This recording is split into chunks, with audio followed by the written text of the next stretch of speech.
Welcome everyone to the Holyoke School Committee regular meeting. It's November 3rd at 6 o'clock. Roll call, please, Miss Irene. Mayor Garcia, Here. Dr. Rivera Colon, Here. Mr. Sheehan, Present. Ms. LaFave, Ms. Tinsley Williams, Present. Ms. LeBron Martinez, Here. Mr. Izaza, Here. Mr. Wellahan, and Ms. Wilson. Present. Please rise for the Pledge of Allegiance.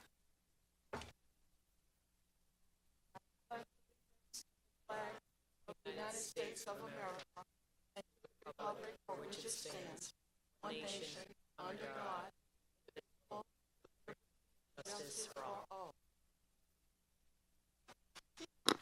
On March 29, 2025, Governor Maura Healey signed into law bodies as amended by Section 2506, entitled An Act Relative to Extending Certain COVID-19 Measures Adopted During the State of Emergency ACT.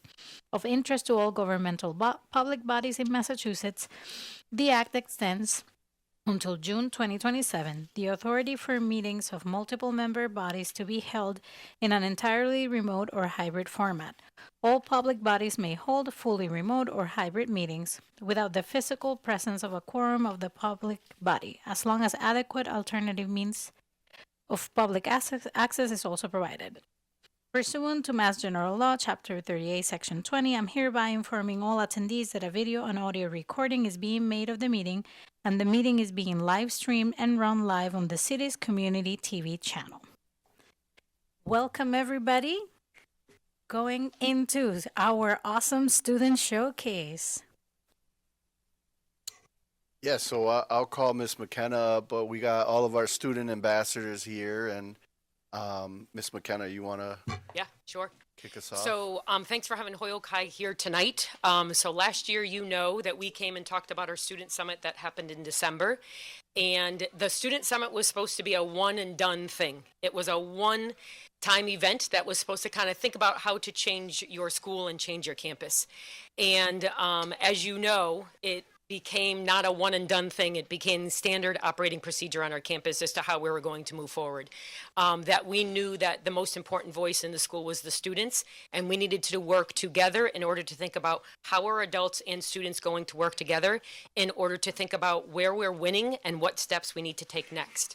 And so today, you have some students here who are going to start to talk about and share with you. It's not just about lifting up student voice. That was what we intentionally thought about. It's truly about incorporating student voice into all the things that we do. So you're going to hear from three groups of students tonight, three different people who are going to talk about the three things we have going on about student voice on our campus. The first group is going to talk about the student ambassadors that came as a result of our student summit. The second thing you're going to hear about is the trip that was taken to New Orleans, where Holyoke showcased their work at the workshop they went to. And third, you're going to hear about the student summit that we have coming up this year in December. Before I turn it over to the students, we are a campus of shout outs. We did a lot of work last year to build a school culture. And so I just want to shout the team that's with me tonight, both students and adults. It takes a lot of work to transform a school. It takes a lot of work to think about how have you done things before, what is working, what is not, and how are you going to move forward. And I want to shout out this team for really kind of diving in and thinking about what's working and what's not, and making a plan knowing like this is what we can do right now, and this is what we aspire to be. So without further ado, I'm going to turn it over to the students. Hi, I'm Samantha. I'm a senior in an ELS. So we as student ambassadors are a group of students that have demonstrated and held leadership roles at HHS through the Student Summit and student government. Hi, my name is Ryan Greeny. I'm in 10th grade, a part of the CGS Academy, and what we are is a group of students leading the work of student voice to meet the needs that we want and celebrate what we change. Hi, I'm Janaya. I'm in 10th grade and a part of the ELS Academy, and this group of students that stands before you today meets once a week on Wednesdays during our Reach block.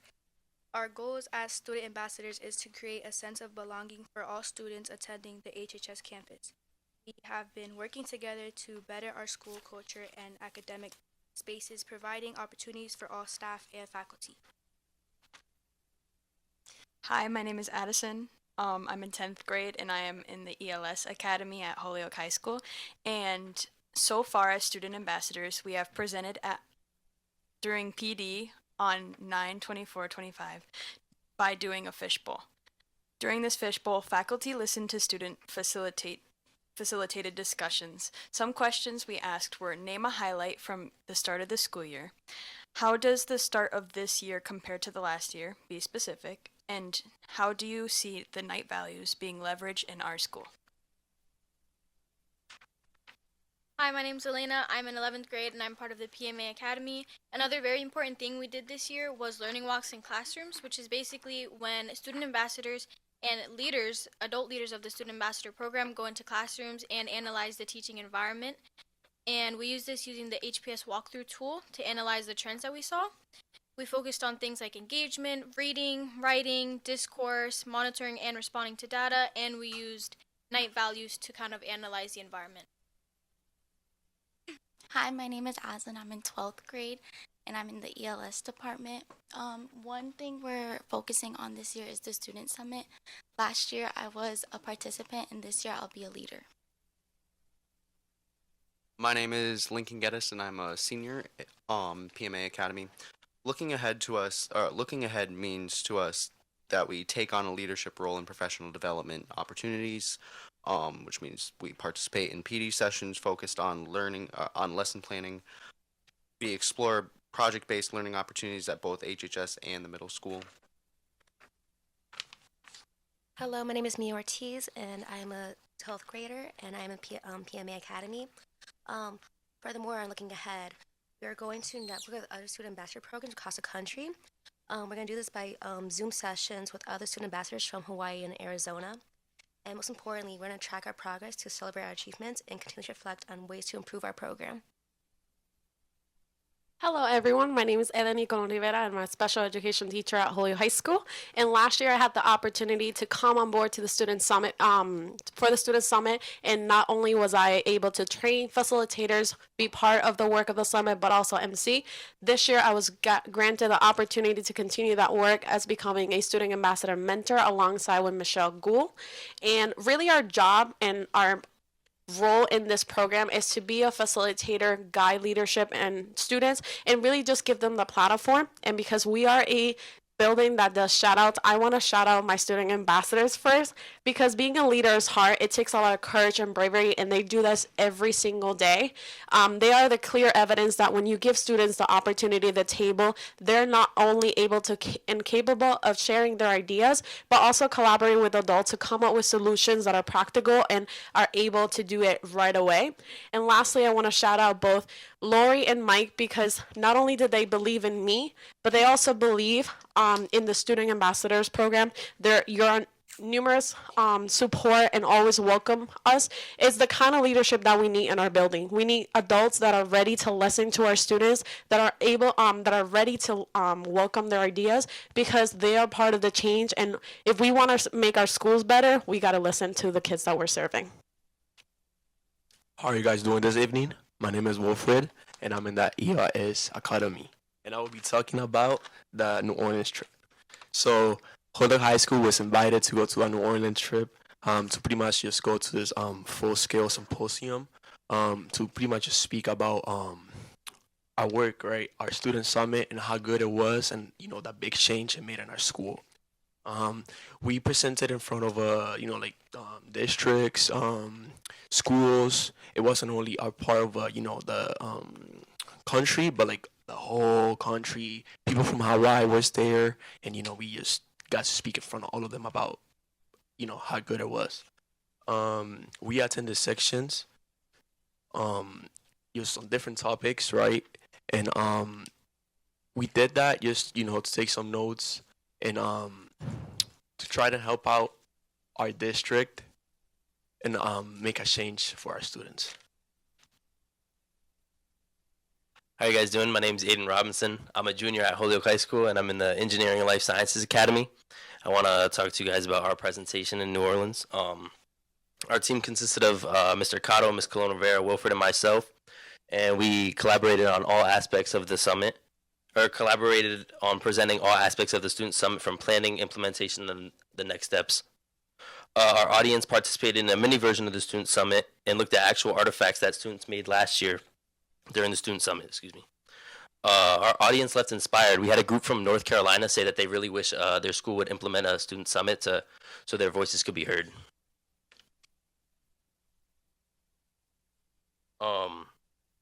We also learned from schools around the country. The school in North Carolina, again, they wanted to implement our student summit. We learned about their day-to-day life, and we had a student-only session where we got to talk about our lives as students and being in the ambassador program. We also partnered with other schools to learn how to give HHS students more agency.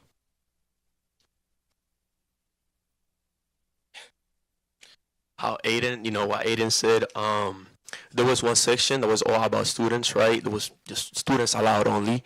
We pretty much just got to sit down with all the students that went there. We just came up with a point on we were just gonna sit down and talk and just see what was one thing that was working in their schools and our school, and then what's one thing we can take away from their school that was working, and then what's one thing they could take away from our school that was working, right? And thankfully we do have a meeting following up November 9th to just pretty much help them out on the student summit and how they can take it into action in their schools. Hello, everybody. I'm Mike Cotto, assistant principal at the North Campus, and I had the great fortune to go with Wilfred and Aiden and Ms. Colon Rivera down to New Orleans to present on the work of the Student Summit that we did last year. And it was incredibly inspiring to see Wilfred and Aiden, our students, represent at the national stage and do such a phenomenal job of inspiring other schools to follow Holyoke's example, and to, as you heard from Wilfred and Aiden, to see other schools leaving with actionable next steps to replicate the work we did. It was an incredibly proud moment, and I'm incredibly proud of the team that went down there. In addition to presenting, we were able to attend a number of other sessions, and we attended over 12 sessions on innovative education topics. How can we better promote student voice and agency on our campus? We returned last week, and the juices are still marinating, but we're confident we're going to have some really good next steps as a result of the work down in New Orleans. We are a campus that believes in shout-outs, so I have two shout-outs to give. One would be to the Bar Foundation and Matt Pilarski and Soshi Garcia at the Learning Agenda, who supported our work at the summit last year and also with the trip down to New Orleans. But just a big shout-out to Wilfred, Aiden, and Adeni, because they represented Holyoke with a lot of pride and with a lot of joy, and I'm proud of that team. Thank you. Hi, my name. Sorry about that. Hi, my name is Parker Brunel. I'm the class of 27. I'm in the ELS Academy, and what I'm going to talk about today was what has happened since our last student summit. From what has happened, we've had more student engagement. Last year, we had a bunch of students on their phones, not really wanting to come into class, and they didn't really have they didn't really feel like their teacher had their backs. Now they kind of focus on their attendance. Miss McKenna, every morning, she gives out the data for like attendance and other data points for the rest of the day, and to make sure like students know what they're going to do and to achieve that goal that day.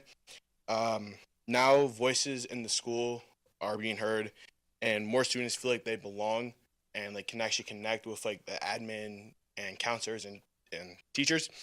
And our next step is to make sure this is consistently through all the classes on campus. Thank you. Hi, my name is Daniel Blaha. I'm a 10th grader in the CGS Academy. So as a result of our student summit last year, we now know what they actually want us to happen and do in HHS. So now this student summit this year is just going to be about like what needs to be implemented in the HHS classes and in the school in general, just so students feel more belonged.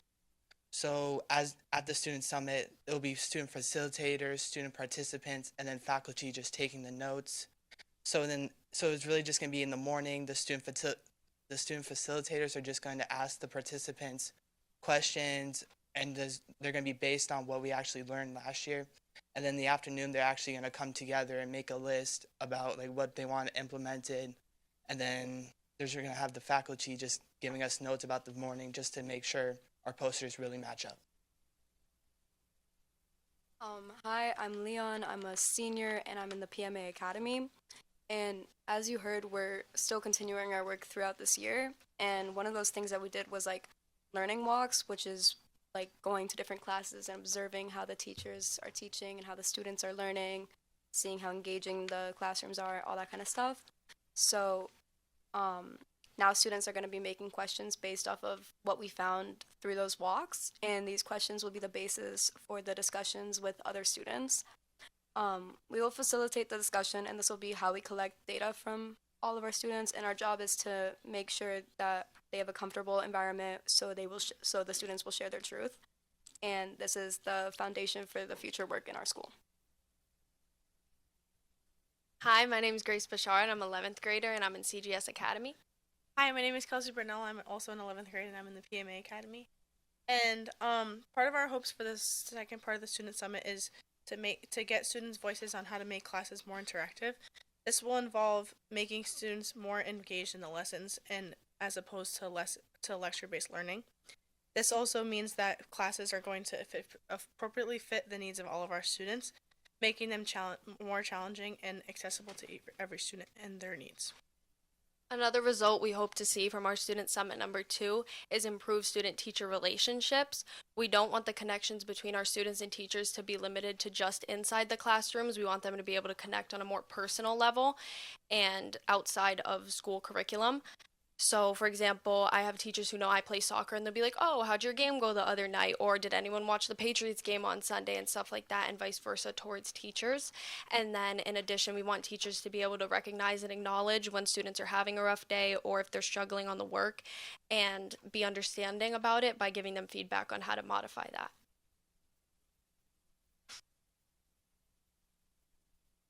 Close us out. One of the things that we worked on as we worked on our school culture is we developed the night values together, adults and students alike. So we're going to share those night values and kind of tell you what it means to us. So are we ready, folks? So we are respectful. What does that mean? We're polite. You're welcoming to everyone. Use respectful language. So we work together. What does that mean? Taking into account accommodation. Incorporating students in my lesson planning. Communicate with your peers. Having 100% participation. Collaborating. Asking questions. We strive to do and be our best. What does that mean? To work hard. To come to class. Reflecting on the past and persisting to have a better future. To avoid any distractions. Get the necessary work you need to do your best. Pushing through hard times. Showing up every day. And giving 100% effort on every assignment.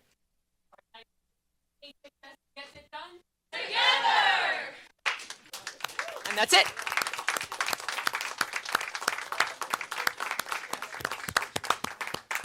So maybe some questions.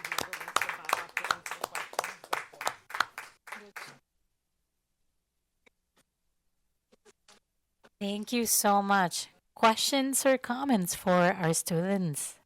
Ms. Lebron Martinez. Quickly, I know that some of you last time shared a little bit about the process, but my question, you continue to use the word sense of belonging. But when you say belonging, does that, and this is going to have a following question, that it is one of the concerns that I've always had, and I vision this myself, I mean witness it. There's certain students who sometimes don't feel that they belong. And it may not due to, you guys are doing an amazing job. Maybe this was needed years ago, but the belonging comes from many different aspects, right? It could be language. It could be not feeling that you fit in for whatever reason. So how do you think that made you belong? Who can answer that? What made you feel like you belong at this point? Like, how did you decide that you feel you belong in that? How I feel I belong, I know that I belong because of my teachers and my friends. They're always there to be my with a wall behind me. They're always there to support me, and that's always something I've always cherished throughout high school. And I just hope that other people would know to go reach out to someone, would know to go reach out to your favorite teacher, your staff member. It's just someone that you should be able to go out and say, hey, I'm not really doing too good, and so and so. Okay. The following question that I do have is, are you selected by academic achievement or grades? Did you have to have a certain academic level in order to be part of this group, or anyone can be part of it? How are you selected for that? No, so primarily when we were all selected, most of us are already in some sort of student association. Like I'm a president of student government, so that was my sort of like, oh, so you're involved in this, and now let's get you into this. People can come and speak, but it's just we were given first opportunity to come into this association. Okay. Thank you. Miss Wilson. Thank you so much. I think it's really wonderful how the students are so engaged with this process, and they're doing self-reflection work, which is such a high level skill for someone to have. I find it a enriching and rewarding experience that should be transferred over to our Dean Campus. But you all should be so incredibly proud that you are leaders in this area, and you just strive to get better and better. So thank you all. Shout out to all of you for doing the hard work. Thank you.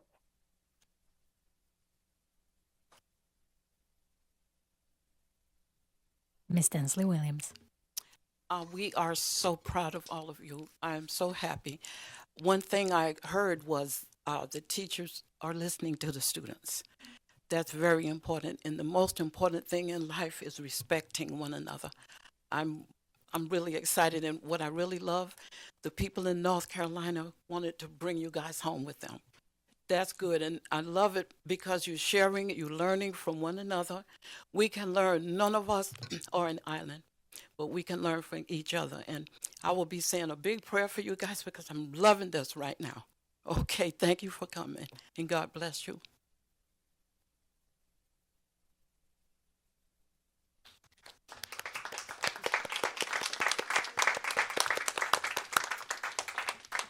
I want to say thank you, and I want to encourage all the adults part of the process that now that the students got the opportunity to go to a conference, and I know that we heard that it's still marinating, but that we have an opportunity to really take that feedback and everything that you guys got to learn and put it into practice, because that's the coolest part about going to a conference is being able to be exposed to a lot of best practices from all over, and then be able to bring them back and make them into actionable items that then we get to share and explore in the future. Mr. Soto. Yeah, I just wanted to thank all of you for coming tonight. I'm excited for the next summit. Hopefully we don't have a snow day or a late start, because I know that cut into the summit.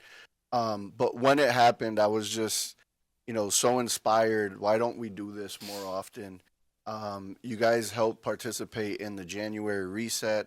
You're helping participate in professional development. You're doing learning walks. Like, all of that stuff is just amazing. And I just want to say thank you for continuing that work that you're doing. Thank you for displaying your leadership and embracing and understanding that your voice can be heard and you can make important change in your building to meet your needs. So thanks a lot. Up the good work. Thank you.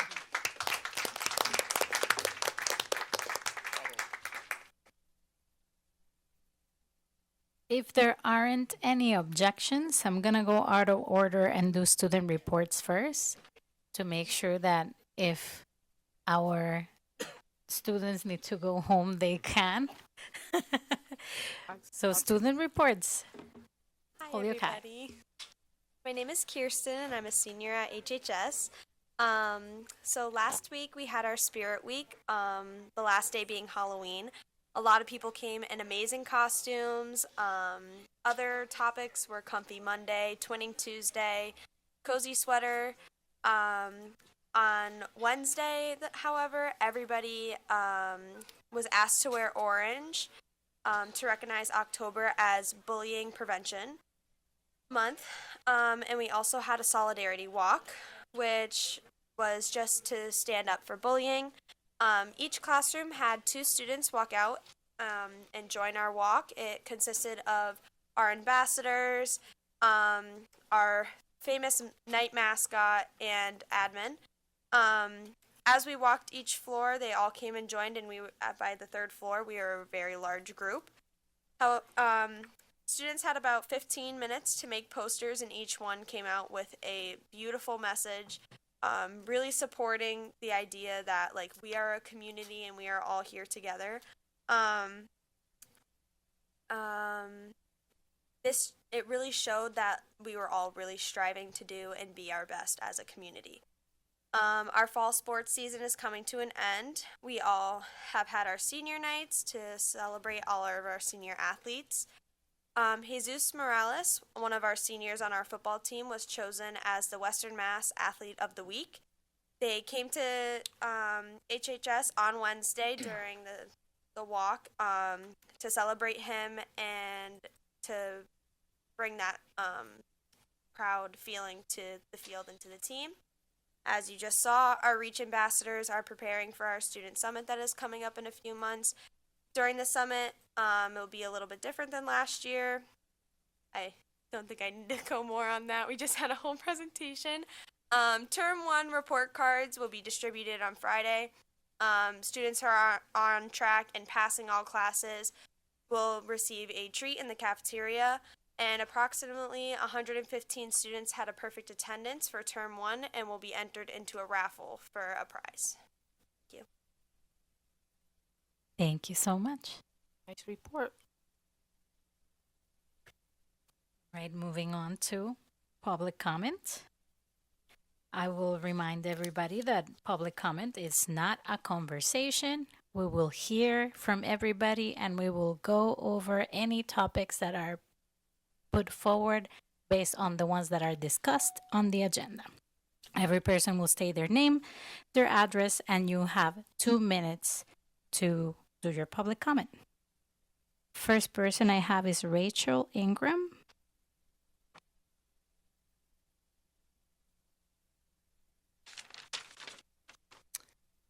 My name is Rachel Ingram. I live at 290 Linden Street, and I have 2 children in Holyoke schools.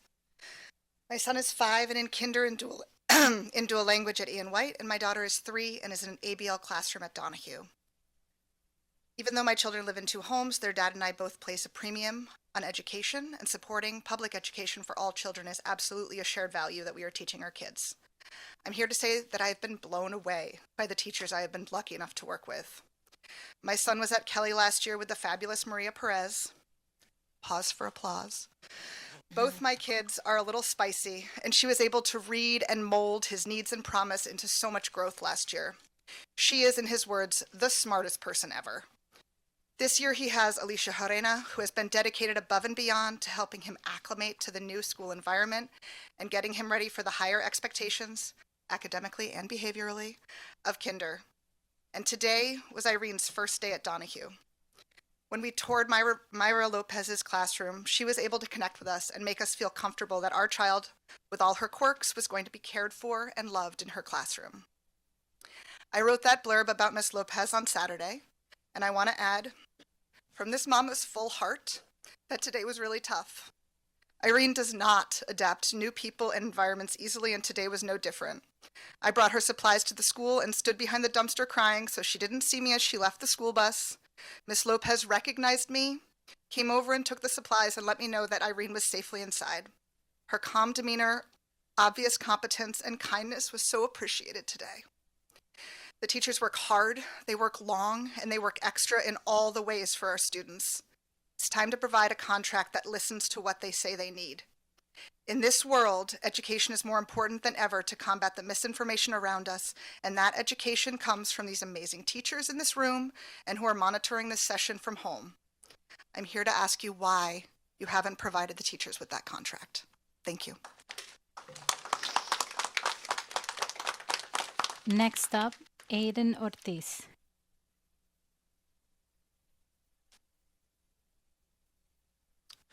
Hello, my name is Aiden Ortiz, and I'm currently enrolled at Holyoke Community High School. I'm in 10th grade, and I'm here today with Balanta Transformative Justice, and I'm speaking up for my fellow students about 90-minute classes and its effects on students and faculty. Our findings are most commonly students dislike 90-minute classes. People said they didn't like the 90-minute classes and preferred less. They preferred it less as they find less time easier and more beneficial for them and others to remember and focus and to still have energy for other classes.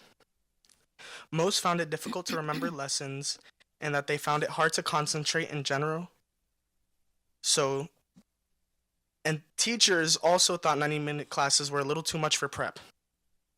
And for students, it drains them and leaves no energy for upcoming classes, and it's overall tiring for teachers and students. Most teachers take up to 18 to 20 hours a week just prepping for their classes. Changing classes to shorter times can benefit students and teachers by letting students absorb information without putting strain on them and leaving them drained. It would help teachers give more interactive teaching capabilities instead of handing them a packet and leaving some students without help. This could also help with student attendance due to them finding classes less tiring and beneficial for their future. If we could shorten the 90-minute classes down to a reasonable time, we might be able to get more kids engaged and focus better, and overall actually attend school if they haven't. Another thing we could fix is giving out breaks. It's not a matter of education because we can't even focus. I'm sorry. Another thing we could fix might be giving out breaks.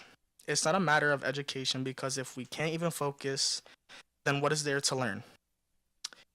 Just to forget all of that after 5 minutes, it simply cannot work that way. And everyone needs to realize that the brain must be given time to focus and comprehend and process information we are so suddenly given. Thank you. Next, we have Kyla Lemlin.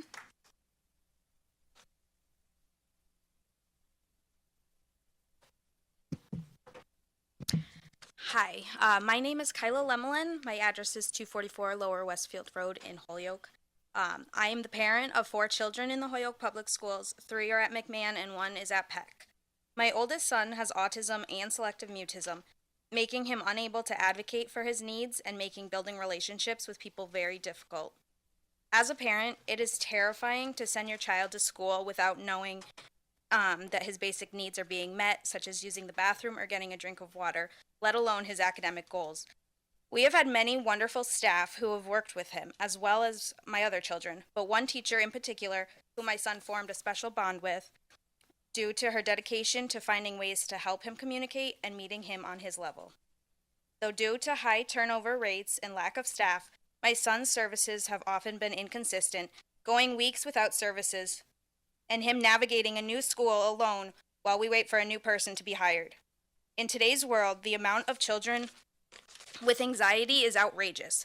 When they have to constantly adjust and make new connections to new people, they are unable to feel safe and secure at school. When a child does not feel safe, they are unable to learn effectively.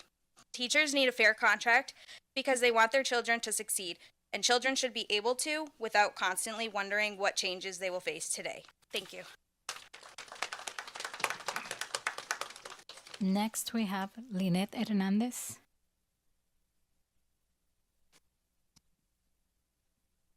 Hi, my name is Lynette Hernandez. I live in 431 Appleton Street in Holyoke, and I have 3 children in Cuddy School. As a parent in the Holyoke community, I stand with the Holyoke Teachers Association. Our teachers deserve to feel safe and supported while doing one of the most important jobs, educating and caring for our children. Lately, I've become very worried about the safety of our teachers and staff. Many of them are facing increasingly dangerous and disrespectful student behaviors. This is not only unfair to the teachers, but it also creates an unsafe and disrupted learning environment for all students. I strongly believe we need more structure and support in our schools, including a stronger student council or behavior support system that can address these serious issues. Teachers cannot and should not have to handle everything alone. We parents, the district, and the community must work together to ensure our students are safe, respectful, and focused on learning for both students and teachers. I am proud, me, Linda Hernandez, I am proud to stand for our teachers. They deserve to be protected, respected, and heard. Thank you. Thank you. Isaac Axelrod.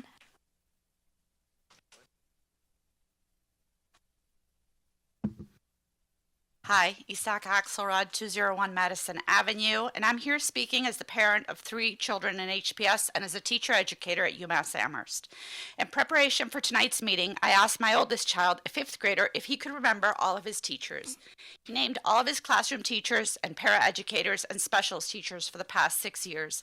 I asked him if he could tell me a fun fact about each one, and he did. One liked llamas, another liked chocolate, one was a Mets fan, another was a Yankees fan. One grew up in New York like his dad, and one of them had been a student of mine. I then asked him if he knew the names of any of the administrators in the district. He looked at me and named his school principal and then shook his head. I asked him if he could name any of the members of the school committee, and he couldn't either. I then asked him if he could name any of the curriculum that he had used in the classroom over the years, names on the workbooks, and he shrugged. I share this not to diminish the work of administrators, school committees, or the importance of curriculum, but the people who make the greatest daily impact on children, the ones who spend long hours with them, often more than families, are teachers. All of the teachers, or of all the teachers my child named, a third are no longer in the district. One retired, another returned to her home country, and the rest left HPS for other teaching jobs. This aligns with the district's retention patterns. As a teacher educator, I see this trend firsthand. While most of my students return to the eastern part of the state, some have taught in HPS. All but one have since left. When I ask them why, they tell me how sad they were to go because they love their students and families, but they describe administrative pressure, constant changing, relentless testing, little space to teach the way that they were trained, and a pervasive lack of respect for their professionalism. 2 years ago, I stood here with 2 other parents, sharing what I conducted a survey of district teachers to understand their experiences, why they stay, why they consider leaving, and what they need to do their jobs well. Overwhelmingly, the teachers stay for the children, but echoed the same frustrations as my students. I urge you, as a parent, a teacher educator, and a researcher who knows a great deal about how teachers shape children's outcomes, to work with teachers to create a district where they want to stay, where they can be happy, healthy, and thrive. My children and every child in this community deserves nothing less. Thank you. Next, we have Margot Weiss. Hello, my name is Margot Wise. I live at 50 Francis Ave in Holyoke. I'm a parent of students at Kelly and Ian White Elementary Schools, and I wholeheartedly support the HTA's fight for a fair contract. My son's pre-K teacher, Miss Fuentes at Kelly School last year, returned from just 8 weeks of unpaid maternity leave in which she had to use her personal sick time. I asked her how she was doing. She answered me honestly that she wasn't ready to be back yet. At the same time, I noticed immediately the positive changes in my son upon her return. He was excited to go to school. He was learning things, telling me about them, more focused. Our teachers give this job their all, even when they aren't physically or mentally ready to teach. No one works harder than them, and yet this is how they're treated. At the beginning of this school year, my kids and I attended an open house at Kelly School, and my son wanted to visit his other pre-K teacher from the previous year, Miss Wood. So we went up to the classroom, and a different teacher greeted us and said that Miss Wood had left the district. To quote another teacher from our meeting just now, the district is bleeding experienced teachers. Our turnover rates are much higher than the state average. And what does that tell us about how teachers are being treated here, how well they're paid, or how safe they feel? The members of the HTA need a fair contract now. When our teachers are valued, our children are valued, and thus the future of Holyoke is valued. The ability of HTA to bargain has been suppressed for the last decade under receivership. So they're now so far behind other districts that this seems like a big ask. Mayor Garcia says there isn't enough money to grant HTA this contract that they're asking for, but I'm asking him and you, the school committee, to prioritize this over other costs. I would, as a homeowner, I would rather have my taxes go up. I would rather have my trash service reduced than to see this not go through. So please grant them this contract now. Thank you. Next up, Patty Lubold.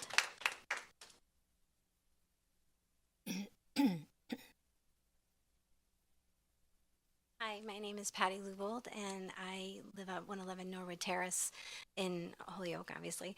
And full disclosure, I'm also running for school committee in Ward 6.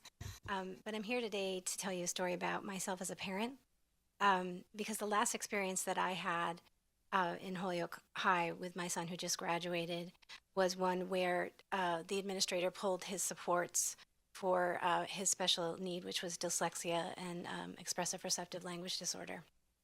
And that went on for the better part of most of the school year. I didn't know, but his mental health was tanking, and I didn't know what was happening. I called an emergency meeting. And when I called that emergency meeting, I was told that the supports had been removed from the classroom. And with the supports being removed, no one called me. I got more voicemails and ticker tape about a Principal T than my son's well-being. And that is a policy decision that was made by administration. And it is an absolute malpractice of duty to not call home. But that wasn't the only time that happened. And I'm sharing that story to you because I just sat in a room full of teachers who have a culture of fear, of not being able to talk and pick up the phone and call home to parents where their kids are struggling. These are life and death policies that need to be reviewed and revisited, and we are a governance board here. And we need to look into those things because it is impacting all of our families and our children's well-being. And we also just listened to a great paradox.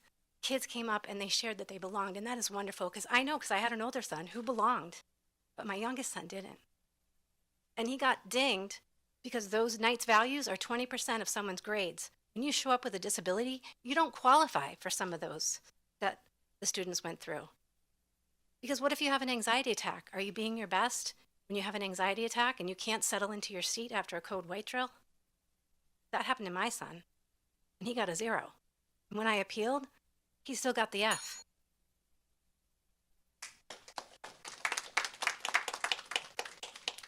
Kara Therock.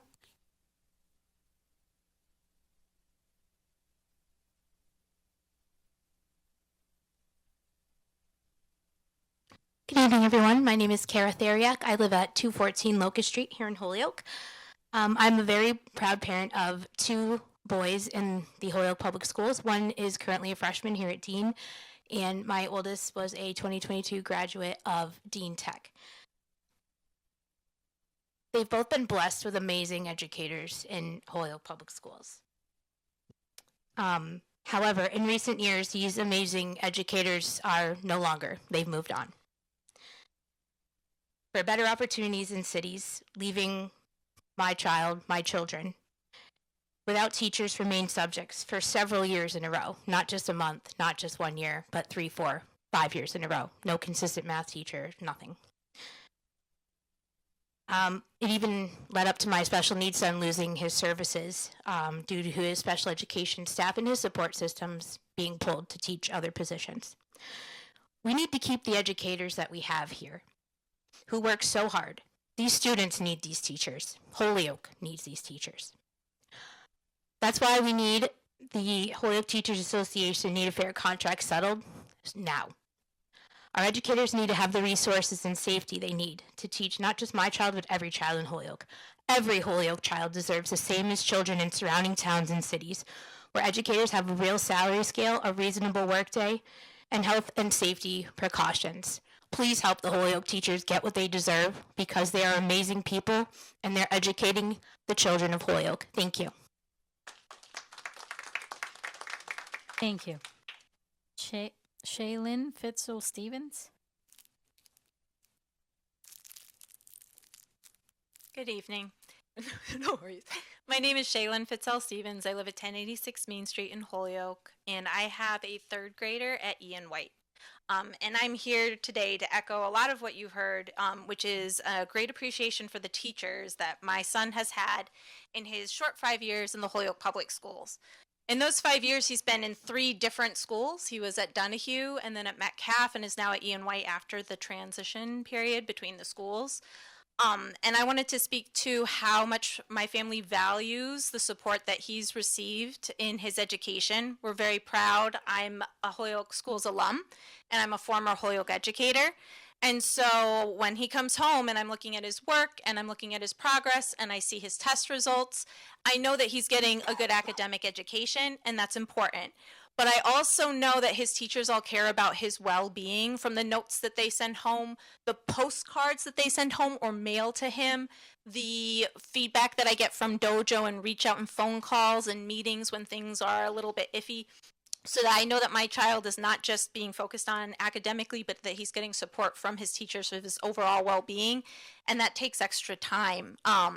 One of the things when he transitioned from kindergarten to first grade, he also transitioned to schools, and he went to Ian White, which is a lot bigger than Metcalf was, and he was anxious, and he was a little guy in a big school, but he was able to go down the hall and get a hug from his kindergarten teacher, Mrs. Santiago, and that would help him sort of reset and be able to engage back in first grade. This year, he got his postcard that said his teacher was Miss Kara this year for his English section of his school day, and he had her for first grade, and the way you could see his nerves melt, and he was excited to go to school all of a sudden. Those are his grade level teachers, and I could name all of them because they have all had such a big impact on him, and they're all amazingly still in the Holyoke Public Schools. He's an anomaly to have all of his teachers still teaching in the Holyoke Public Schools from what we've been able to hear. Oh, sorry. Thank you. Next, Mari Torres.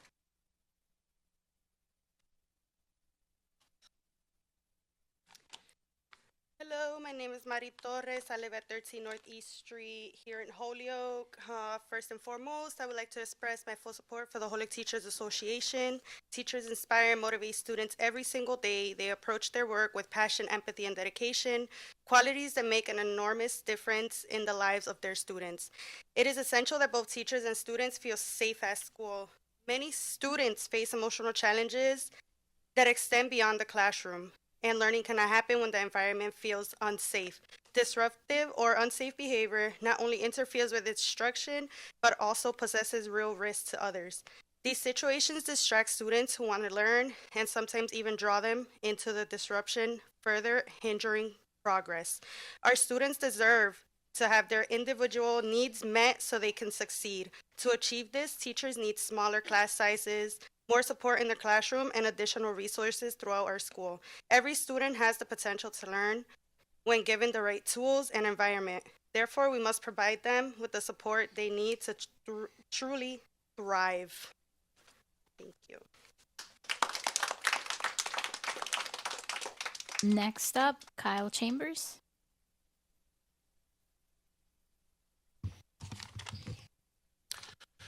Good evening, Kyle Chambers, 85 Lincoln Street. Here we are again. This past April, I stood here asking the school committee work with the educators of our city to seize the opportunity we have as a school community coming out of state receivership. I and hundreds of parents across the city have been watching with cautious optimism, but recently I am disgusted by the actions of the district's bargaining team. Our path cannot include rewarding our educators for their faith and dedication with harmful takebacks that will push them to other districts. The push to declare impasse this soon in bargaining was a lazy, cowardly declaration that you're tired of bargaining, that you're done listening to your educators, and you're ready for the state to take over the process. I ask, if that's a path you're willing to take, why did we as a community fight so hard to exit receivership? As a parent and former HPS student, I am telling you that we cannot go back to the decision making that led us to receivership in the first place. As a school committee, you now have more than just an advisory role. You have authority to make change. On behalf of the Holyoke parents who only want the best for their students, I ask you to use that authority, and I tell you to engage with our educators in good faith. Thank you for your time. Next, we have Jamie Diaz. Buenas noches. Mi nombre es Jamie Díaz, resido en la 47 Davis Street en Holyoke. Soy mamá de un niño de pre-K en la Kelly School. Estoy apoyando a la Asociación de Maestros en su lucha por un mejor contrato. Quiero compartir con ustedes mi experiencia positiva para mí y mi hijo, ya que mi hijo es muy dependiente de mí. Su inicio de clases no fue muy fácil, pero gracias a su maestra pudo acoplarse cada día hasta que ahora le gusta ir a su clase con alegría. Cito las palabras de mi hijo. Mami, me gusta mi clase porque mi maestra me enseña cosas nuevas y se preocupa por nosotros. Y como padres tenemos excelente comunicación con ella, algo que valoramos muchísimo. Pero no todo es bueno, ya que nos preocupamos por la seguridad de nuestros hijos y de nuestros maestros en las escuelas, ya que no sentimos que sea un ambiente seguro para ninguna de las dos partes, ya que en la escuela no están teniendo un buen control de las clases más avanzadas. En varias ocasiones han pasado incidentes de alumnos de grados mayores tirando objetos pesados hacia el piso de abajo donde quedan los salones de los grados menores, poniendo en riesgo a nuestros hijos y los maestros de ese piso. Se presentan incidentes en los baños entre alumnos de grados avanzados con los estudiantes de grados menores. Y por más que los maestros aboguen y pidan ayuda, no se las dan, no los escuchan. Por eso el día de hoy estoy en apoyo con la Asociación de Maestros de Holyoke, porque sé que ponen todo de sí para mantener sus alumnos a salvo, dando más de ellos para enseñar en todo el día escolar y prevenir cualquier situación que se presente. Es por eso que se merecen un contrato justo y digno y que sean escuchados y valorados muchos más. Gracias. Thank you. That concludes public comment. Next up, Superintendent's report. Mr. Sheehan. Yeah, I'd like to make a motion to go out of order, go down.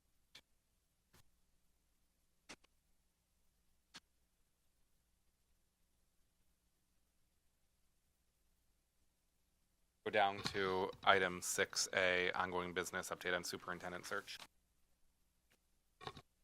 Motion made by Mr. Sheehan, seconded by Ms. Stanley Williams.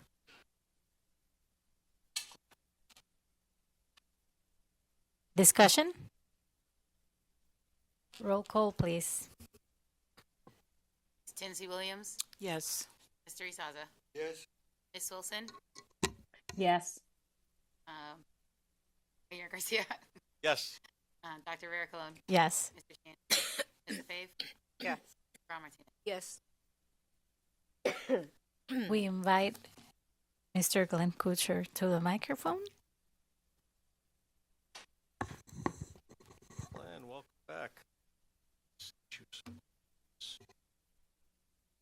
For our update on superintendent search, welcome back. Thank you very much. It is nice to be here. We are begun planning for your superintendent search process. We've shared some of the information that we'd like to use with you. Earlier, I sent you what I thought might be important decision criteria and candidate qualification experience. What we'd like to do to get moving is to get our printed material updated and ready for circulation. We'd like to get it out before too long, maybe within the next week or two, if we can get everything straightened out. We've had conversations with the vice chair and Mr. Sheehan to try to figure out how to expedite some of the process. This would be the time to tell us if we've got the right decision criteria, a lot of which was based on data related to Holyoke and built around some of the things that you did before. While these were not templates, they do mirror what most districts are looking for in their superintendents. But there are some things that I think you will need to think about and resolve quickly. How big do you want your search committee to be? And who do you want the members of the search committee to be or to represent? We have a recommendation for you. It's been in the material that we shared. Secondly, what are the compensation criteria that you would like to put out there for the prospective candidates? Compensation is not only salary, it's anything of value. So it might include a full fringe benefit package. It might include additional benefits. Some superintendents seek insurance in case they become sick and they come here without accumulated sick time, for example. There are other things that are sought. It would be most helpful to us if we could get the go-ahead on the material that we have provided to you, and then work with the school committee, specifically if you designate certain people to be working directly with us. We can expedite a lot of this work and get it out so that we can work with the search committee that you will appoint and screen and interview candidates and present a slate of finalists to you. I am very optimistic because the attention that Holyoke has received more recently is enough to encourage people to want to come in and take over a district that has been, it's very difficult to manage a district like this, but it's a great challenge to superintendents who are willing to take on the responsibility, as your interim superintendent has been willing to do. So we will be working hard to find people that we think will be committed to Holyoke, will be committed to staying, and will bring with them the qualifications and skills necessary. In the materials that I sent to you, there are some things that I wanted to draw to your attention because they are very important to be unambiguous when you look for a superintendent. Previously, you wanted 10 years of experience as an educator, 5 years of experience as a teacher. We would recommend that you list those criteria as preferred criteria. In other words, if an outstanding candidate comes to you and has 1 year less than you require, you don't get to pick that candidate to go forward. But if you say X number of years preferred, then you can go as broadly as you like and give yourselves the greatest discretion. So I would encourage you to do that with the years of teaching experience that you'd be looking for, the years of professional educator experience that you've been looking for, and for the academic credentials.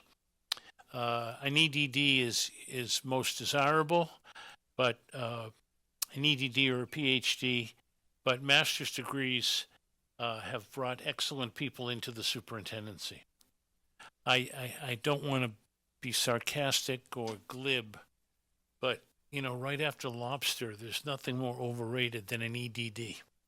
If the person is a good qualified candidate, you can't say that about many things.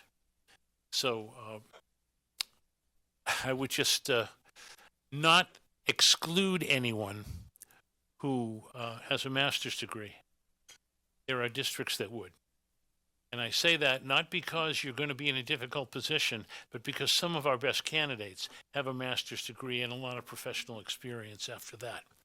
I'd be happy to answer any questions that you have, Madam Vice Chair, and any suggestions that you might have to expedite the process so that we can get moving. I've also given you in a second, though you see the yellow highlights reflect what I was just talking about.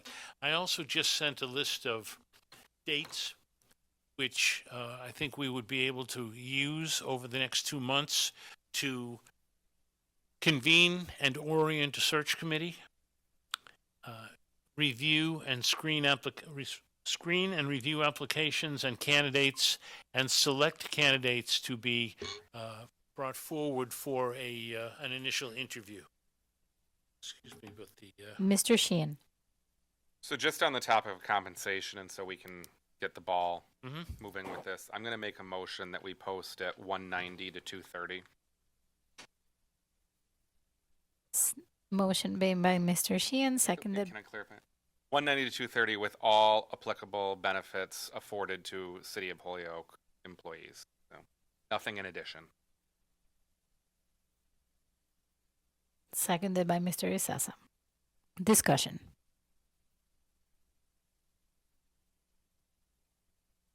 Seeing none. Roll call, please. Ms. Tensley Williams, Yes. Mr. Isaza, Yes. Ms. Wilson, Coming in. Hi, yes. Mayor Garcia, Yes. Dr. Vera Colon, Yes. Mr. Sheehan, Yes. Ms. LaFave, Ms. LeBron Martinez, Yes. Yes, I'm sorry. Motion passes unanimously.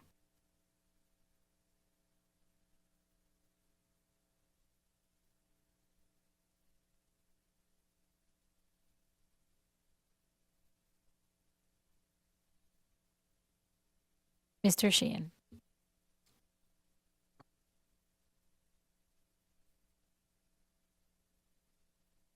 So Actually, Ms. okay, that's LaFave fine. is first. Perfect.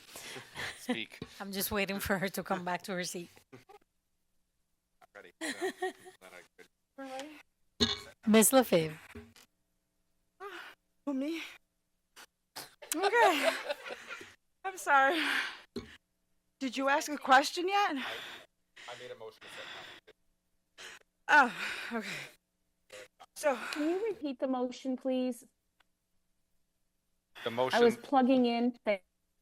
It was the one you just voted on. It wasn't a new one. There was no new motion. It was just the one you voted on.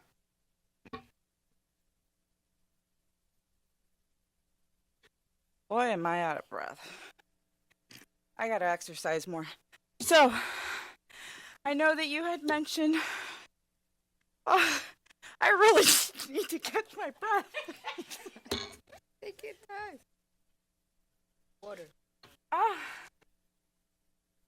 Yeah, ask another. Go ahead, Mr. So, Sheehan. just looking at this brochure that we have here, obviously there's items here like the school district profile with the budget administrative staff. Is that something that human resources can get to Mr. Kuchar by the end of the week? Or the superintendent's office? Yes, we can certainly provide, we already have it included in all of our postings, so it's just a matter of taking one of our postings and sending it over. Well, you don't have the stuff about like budget, administration, and staff in the postings, do you? I was talking about the community profile. No, I'm looking at piece, the yeah. school district. Yeah, so the school district piece we can easily put together. Okay. Yeah. By the end of the week? Yes. Okay. I've stalled. Can I speak? Ms. LeBron Martinez. Go ahead. Okay, go ahead. Giving myself my permission. I just got a question in regards to, seeing that we're supposed to be posting this nationally. I don't see nothing here like explaining the type of population you have in sense of that we're 80%, with children of diverse of Yes. language. The description of the community needs to be updated. That description Okay. is Yeah, because a lot of this like stuff. 15 years old. So we need to be working with whoever here has that information so that we can create the revised the description. And that would include a view of where the city is now, a little bit about how the city is governed, some information about the school committee. There are districts that there are superintendents who have never worked with mayors. In fact, most town school committees have never worked with mayors. And they don't understand why we do. I was a city school committee member. We always work with the mayor because it was always good to have the municipal side represented at the school committee meeting. People will want to know that. People from out of state will also want to know how the budget process works a little bit.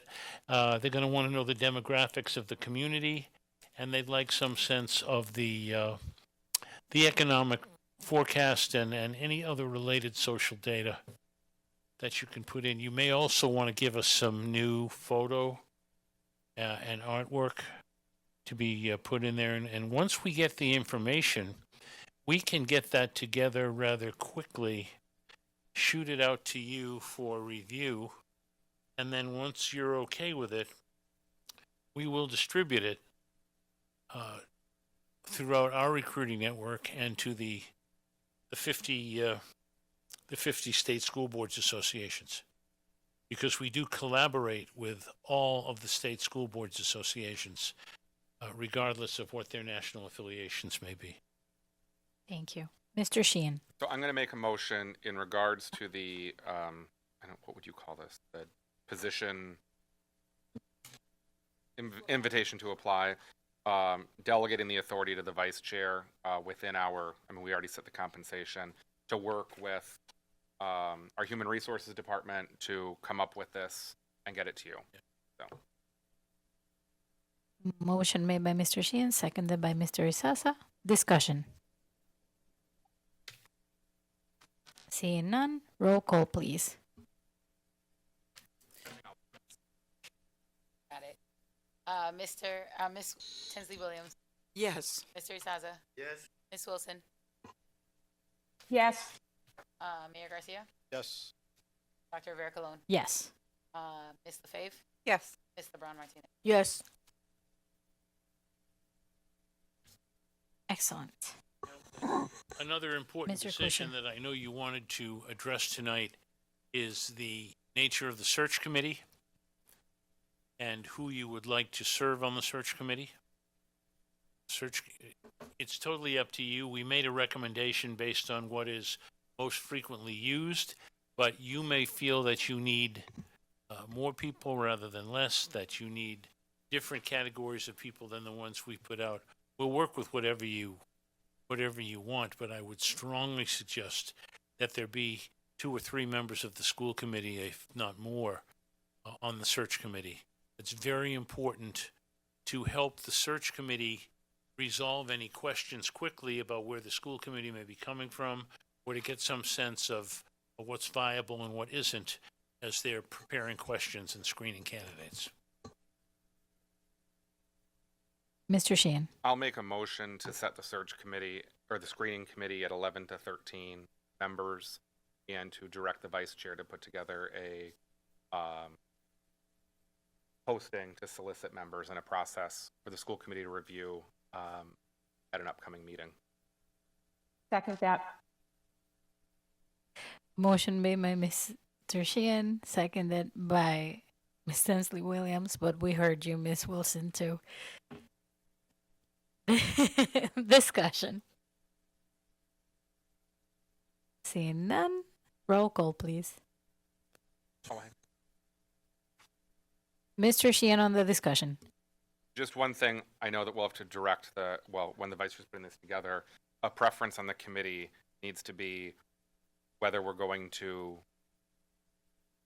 just so we don't have to deal with this when it comes to selecting people, but we need to consider, so she can put it out, are we going to restrict it to Holyoke residents or employees of the Holyoke Public Schools, or does it matter?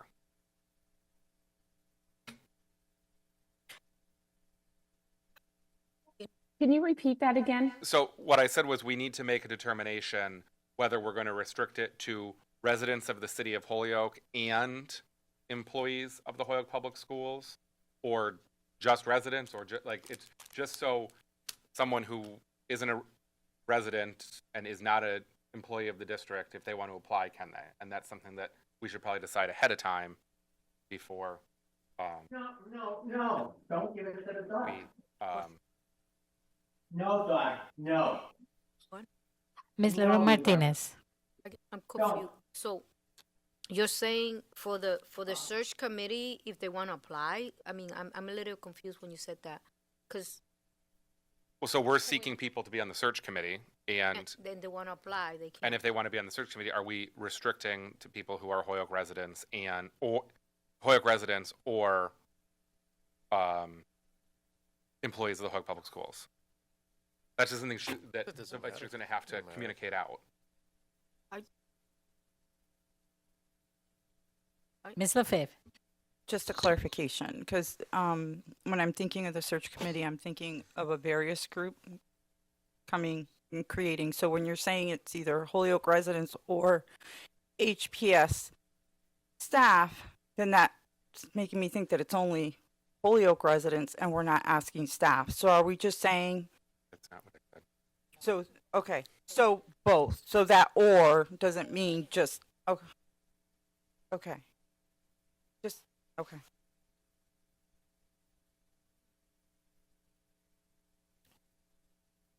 Ms. Wilson. Thank you so much. So I would absolutely be open to having more than just residents of Holyoke and those who work in Holyoke as well.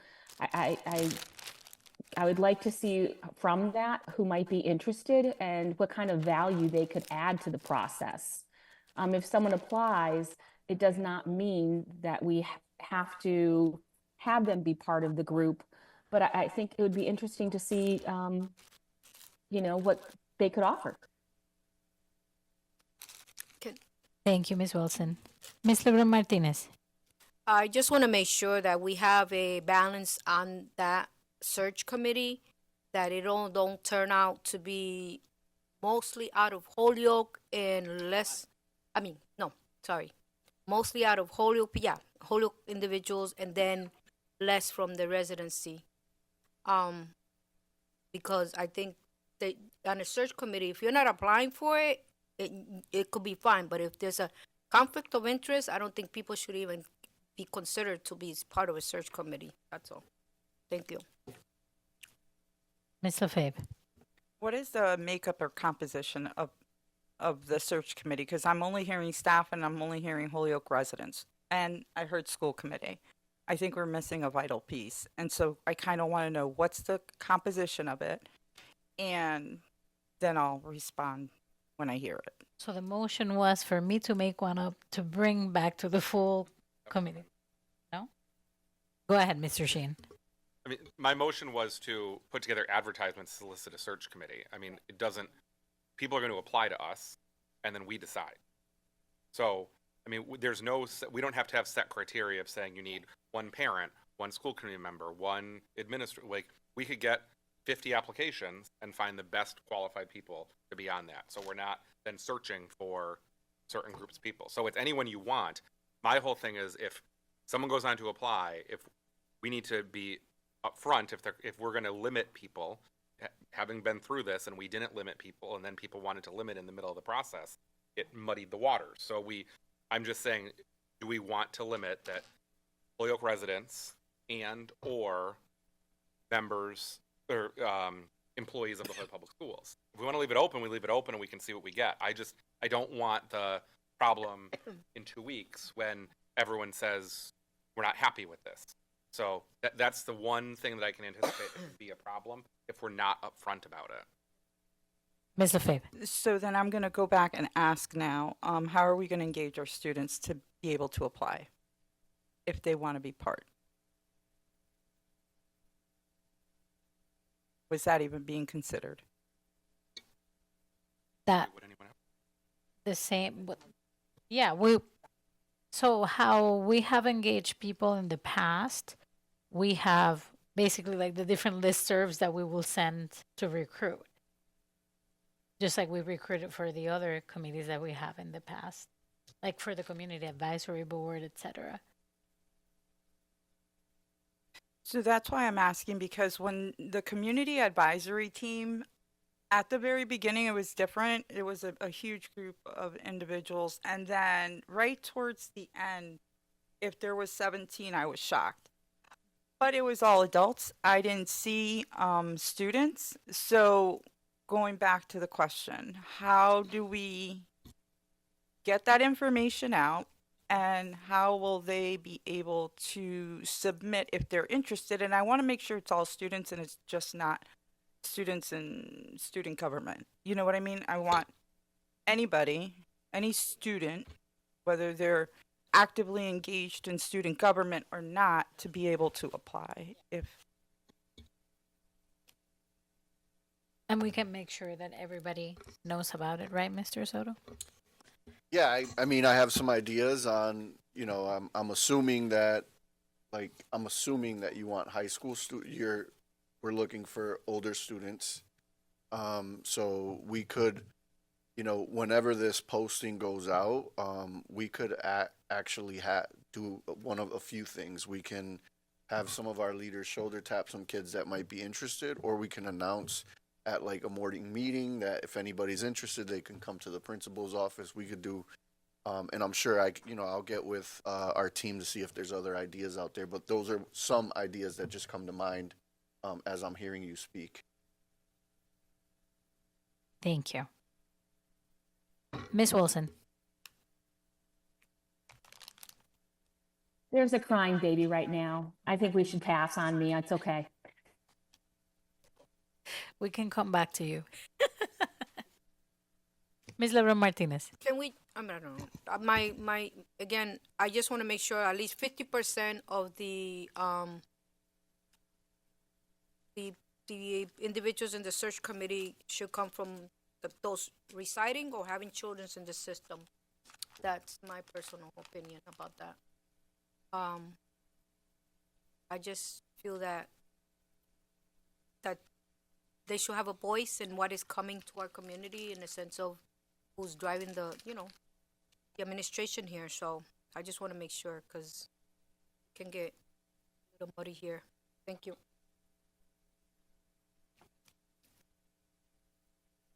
So one thing, if we decide to put numbers, like you just mentioned, 50%, then if we don't get 50% of people, then now we have people who are interested who sign up, but then we're discriminating against them because we're not making the 50%. We had said that there will be or I think somebody suggested or to be added, but I think that I want to make sure that we have the majority comes from the city that is being searched for. You know what I mean? I'm sorry, but that's my personal opinion, and if just making sure that this is covered. Mr. Sheehan. Then if we just leave it open, it's the committees to decide. I just brought it up so no one, if we come to our next meeting when we have this list and the majority is not from the city, like we either reopen it or just so the expectations are clear. I'm saying it so people applying have clear expectations. Like I don't want to come to a meeting, have someone say, we don't want anyone from outside of the city of Holyoke, and then we had 10 people who applied that went through the process and then they're out. Like that. But if people are fine with having it open, it's open, and that's what the motion on the floor allows it to be open and allows it to start. So, and then, but we just, when it comes back, each of us need to read the criteria of the people, and we will be making decisions. So we'll be making decisions on the people that have applied. So when you say we or the search group? No, us. We pick the search committee that comes up. Thank you. Yep. Thank you. And in that way, we can make sure, that is within what the body wants. Criteria they're going to develop for us. Ms. Tensley Williams, can you say that in the microphone, please? Do the people need to have experience? I don't think we can just pick anybody. That people need to have experience with something. I mean, because the kids are at stake here. Thank you, Ms. Tensley Williams. Just be anyone or.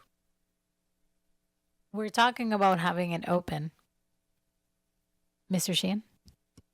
Just like the 10 of us can be anyone. I mean, we all come onto this with different life experiences. I mean, that's it, the screening committee that's picked will get fully trained on what to look for, and I mean, they're going to get calibrated and they're going to be given a whole bunch of dates. Like, it's also that whoever joins this, it's going to be a very time it involved rigorous process. So that's, I mean, whatever people, and that's what the vice chair is going to spell out to the communication. Like, there's going to be possibly 8 to 10 meetings, multi-hour in length. Like, this is a large time commitment for people interviewing candidates and stuff. So, but the motion that I have left it open. So that's. Ms. Lefebvre. So are we looking for a decision today as to the number that we want on the, it's between 11 to 13. 11 to 13. Okay. So we've got that all set. When is this going to go out? And what is the time frame? So then you're sending me in the motion to make the, how do you call that? The Announcement, or the the form. posting. The posting. Yeah. Mhm.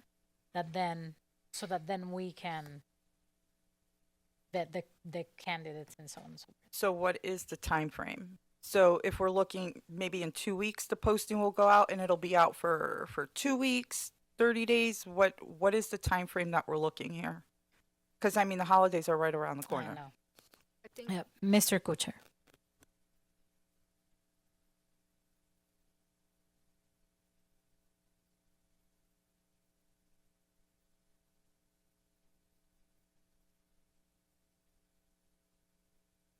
I cannot hear anything at home. Thank you, Ms. Wilson. We, in the meantime, while you're doing that organizing of the search committee, we can schedule some community focus groups and not lose time with that.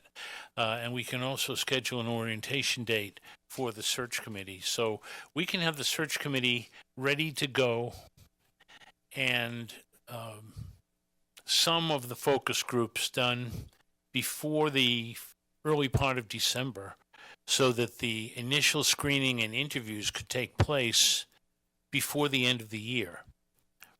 And then the school committee could have its recommendations in early to mid-January. That would be a time frame that I would recommend, and I think you could meet that time frame. Ms. Lefebvre. I'm happy that you brought up the focus group because I've been waiting for this darn survey subject to come out. But he spoke about Point of order. Let's keep it topical to the motion. It is topical to it. On the motion. All right. So then we'll move from there, and once, because we didn't say that a minute ago when he was talking about all the different things he was going to do, but because Mildred was going to mention something about focus groups, all of a sudden it's point of order, but that's fine. You asked about the timeline. He was talking about the timeline. No, but go ahead. Any further discussion? Roll call, please, Ms. Feliciano. Ms. Tensley Williams? Yes. Mr. Izaza? Yes. Ms. Wilson? Yes. Mayor Garcia? Yes. Dr. Rivera Colon? Yes. Mr. Sheehan? Yes. Ms. Lefebvre? Yes. Mr. Brown Martinez? Yes.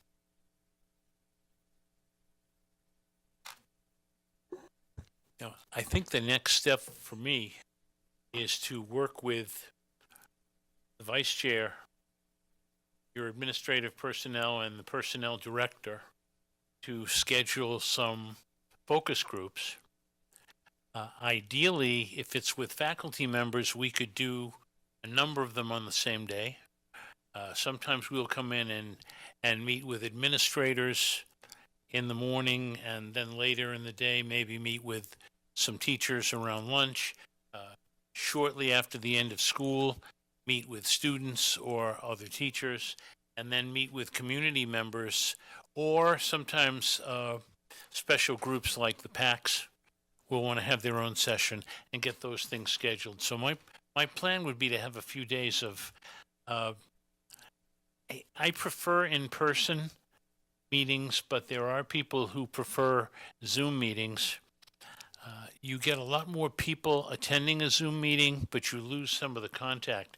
So we could mix it up and get some data. We also have a survey that we have shared with you. If we get authorization, we could have that survey up as early as tomorrow. We have it in English and in Spanish at the moment. I think you were talking about possibly doing it in a couple of other languages as well. And we can get those up very quickly if we're authorized to do so. Ms. LaFave. Oh, you remembered. Alrighty, here we go. So, quick question, because we're talking about the survey and doing the outreach. We had a community advisory team created when we were looking at exiting receivership, and they had presented to us back in July 21st their findings, and some of the things, well, really mainly their focus was on what they would like to see in a superintendent. Is that something that you can also utilize as well as those members and meet with those members as part of your sessions? We would want to meet with them and definitely use the information from their report. Okay.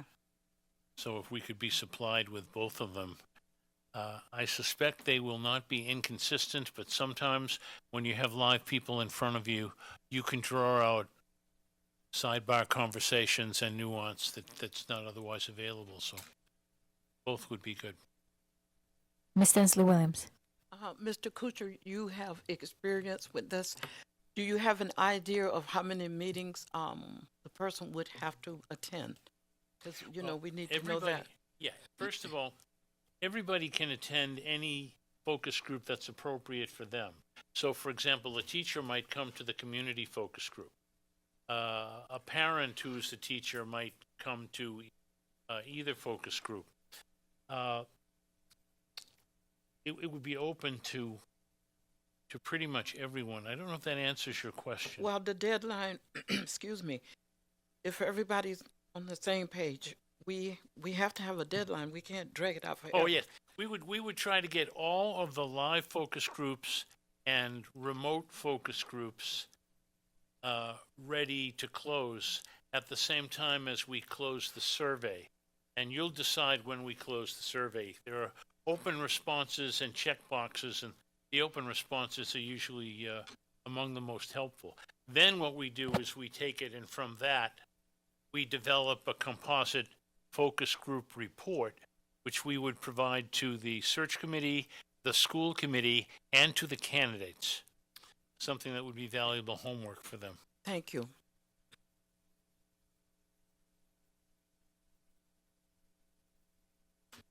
Thank you So so we'd much. have to plan on closing dates for the survey and dates for the focus groups in collaboration with the vice chair and your administrative staff.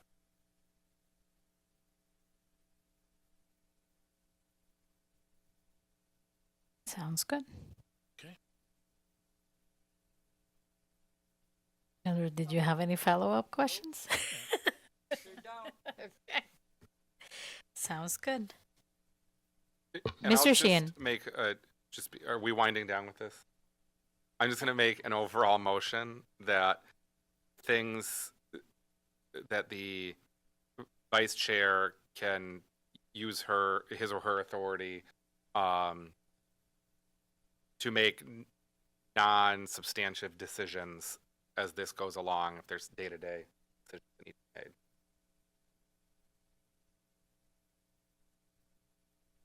Mr. Sheehan on the motion. Do we have a second? Can I, just for the public, who is the chair for that? I said the vice chair. The vice chair. Yeah. Okay, sorry. Thank you. I'll second that. Seconded by Ms. Wilson. Discussion. See an example of what we're referring to? What do you mean? Like, we got 100 survey responses. We want 150. Can we change the date? Like things that don't impact. I mean, we set the criteria. We've done all that. Like, this if something comes up, snow's coming. We need to change a meeting date. Do you care if we change the meeting from the 8th to the 12th? Like, I mean, there's just things that so the committee doesn't have to be making these decisions. I think that.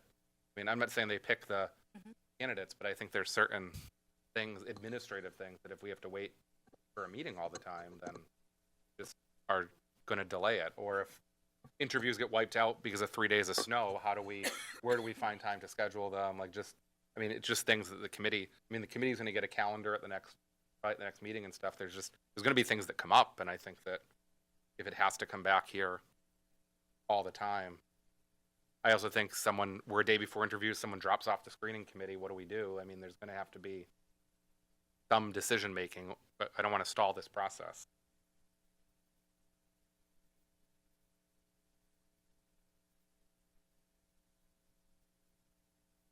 Ms. Wilson? Yeah, I would agree with that process. I think that having an individual be able to make those day-to-day decisions would be appropriate, as we are looking to move this process through rather quickly. And, I just think that having to wait for us to meet would just actually drag this whole process much longer, and it would probably would turn out to be, um, have negative consequences on the search, is my feeling. And come back to me after this for the next topic, please. All right. Thank you so much, Ms. Wilson.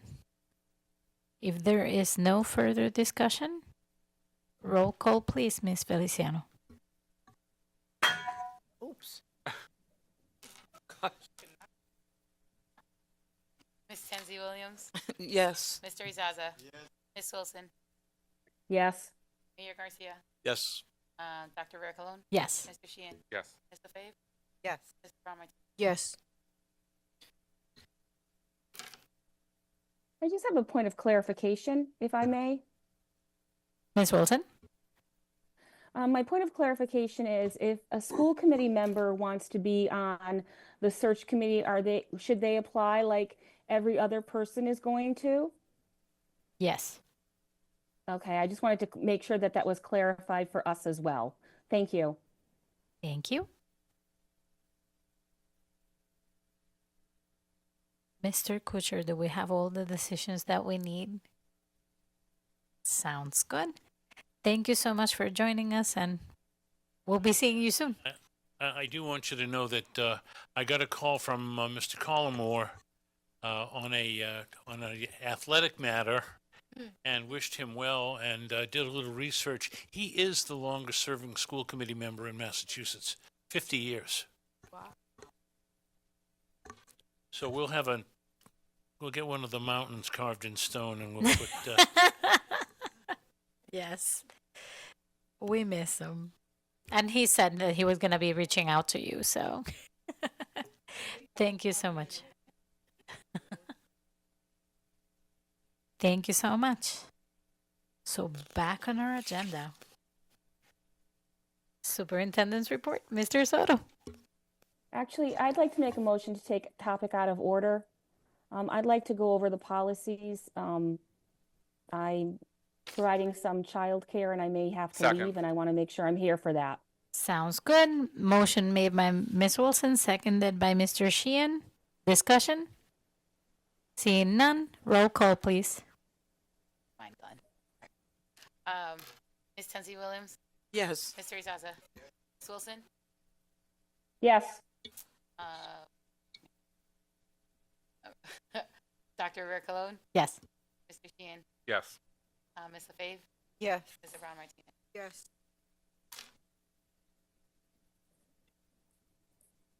All right.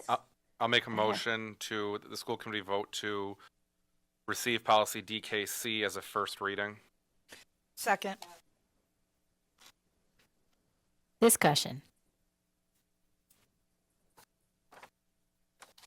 Seeing none, roll call, please.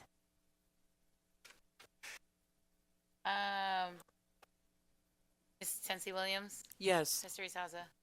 Ms. Wilson? Yes. Dr. Rare Cologne? Yes. Mr. Sheehan? Yes. Ms. LaFave? Yes. Mr. Brown Martinez? Yes. Make a motion, the school committee vote to receive policy DK, payment procedures as a first reading. Second. Seconded by Mr. Isasa. Discussion? Seeing none, roll call, please. Ms. Tenzie Williams? Yes. Mr. Izaza? Ms. Wilson? Yes. Mayor Garcia? Dr. Rare Cologne? Yes. Mr. Sheehan? Yes. Ms. LaFave? Yes. Ms. Brown Martinez? Yes. Make a motion that the school committee vote to receive and recommend policy DJ purchasing as a first reading. Seconded by Ms. Tensley Williams. Discussion. Seeing none, roll call, please. Ms. Tenzie Williams? Yes. Mr. Izaza? Ms. Wilson?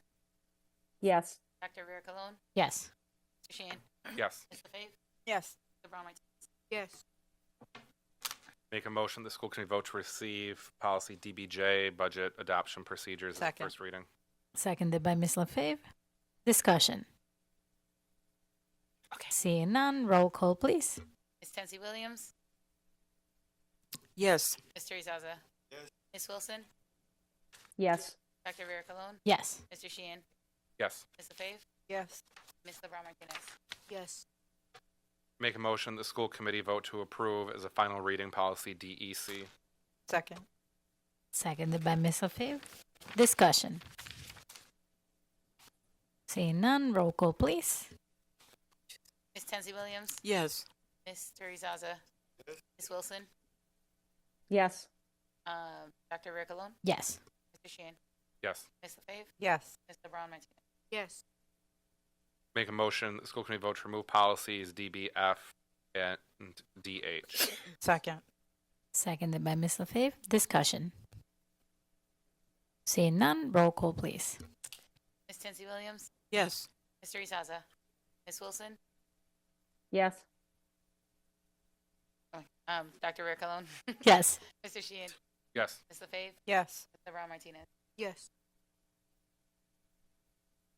Right, that concludes you all. the policies. Thank you, Ms. Wilson. Back on the agenda, Superintendent's report, Mr. Soto.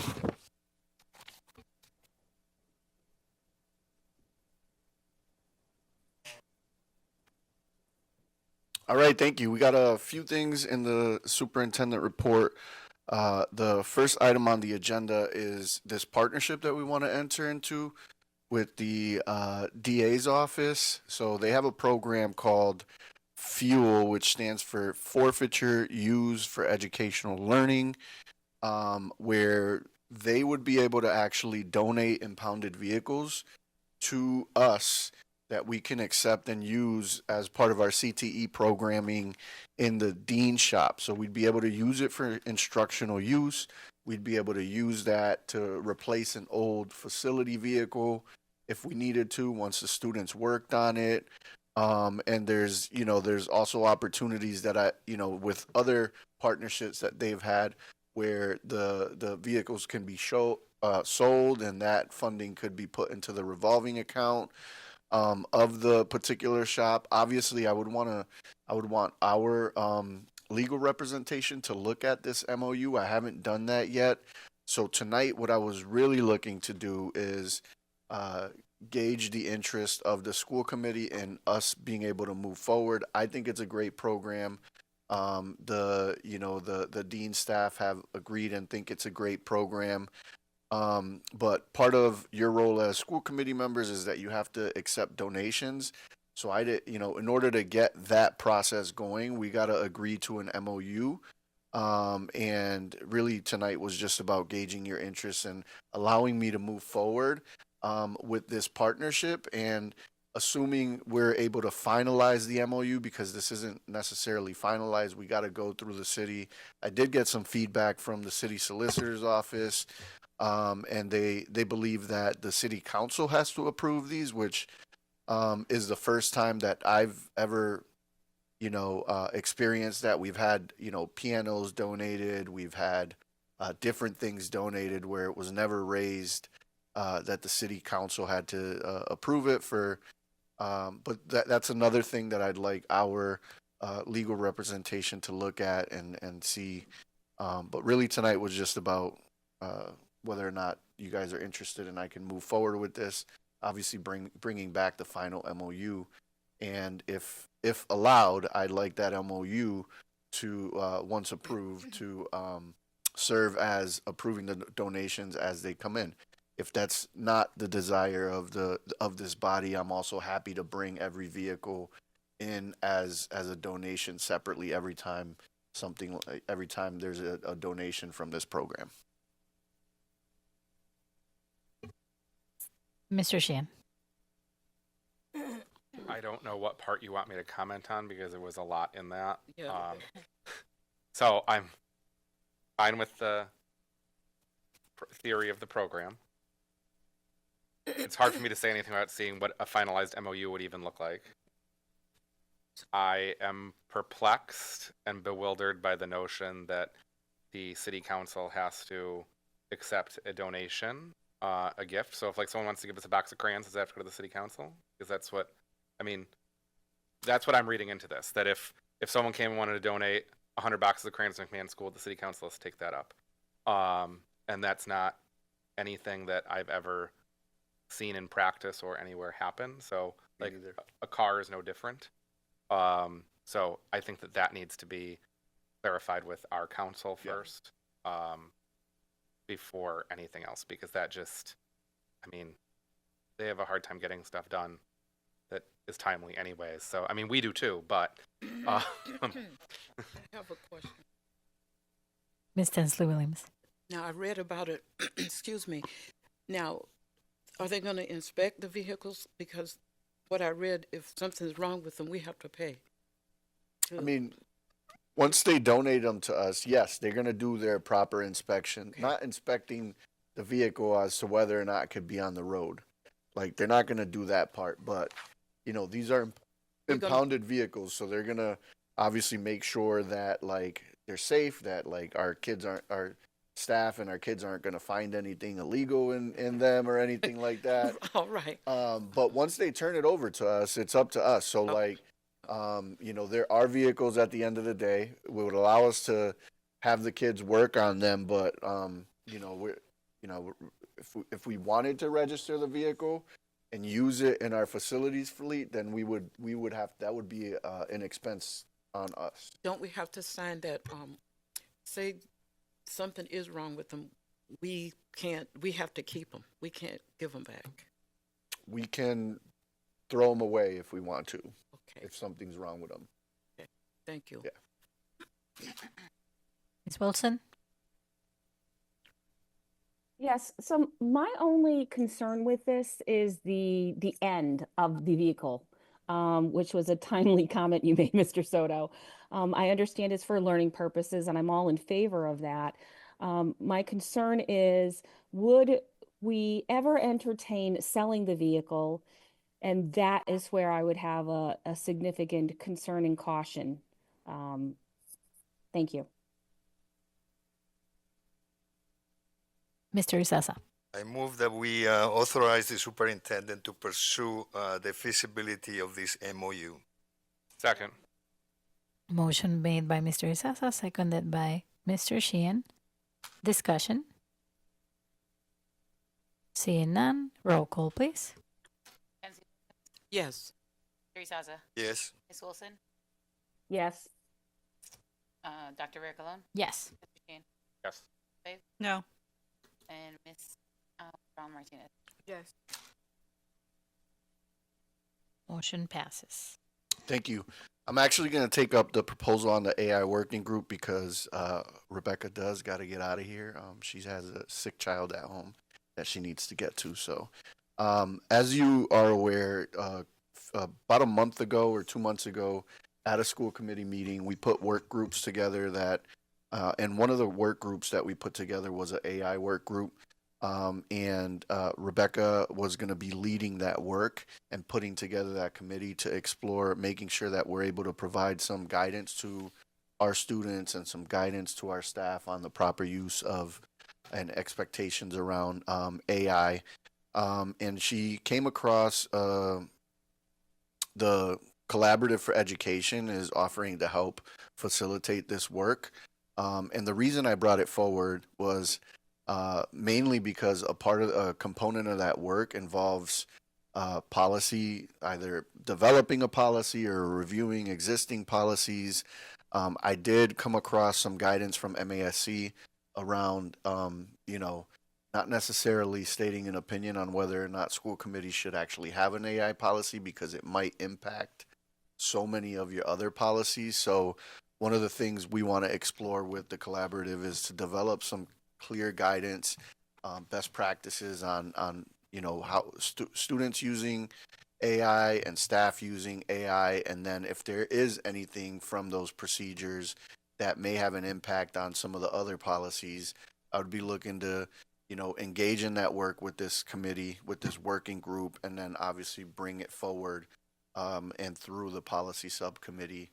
Rebecca is here. I don't know if you have anything else to add, but we're just looking for your blessing. I didn't want to engage in this work and then, hear that like, wait a minute, why are they working on this? This has to do with policy. This is something that we should be involved with. So I wanted to kind of get your blessing to move forward with this proposal from the collaborative.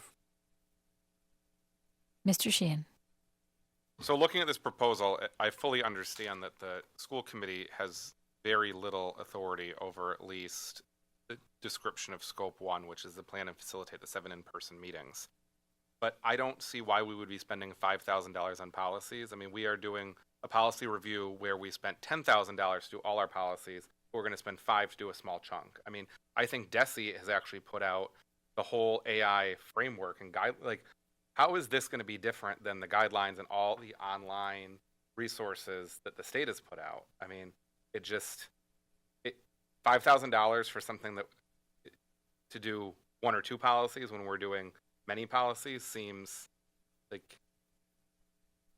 Yeah, I guess I'm wondering why you thought that was good for. I personally think that the policy part of it, like, we don't necessarily. I think the important thing that we want, and Rebecca, please chime in, because staff across the nation has gotten in trouble in the way they're using AI. Students have gotten in trouble with plagiarism. Like, I think the most important thing for us is to come up with guidance, clear guidance for students and for staff.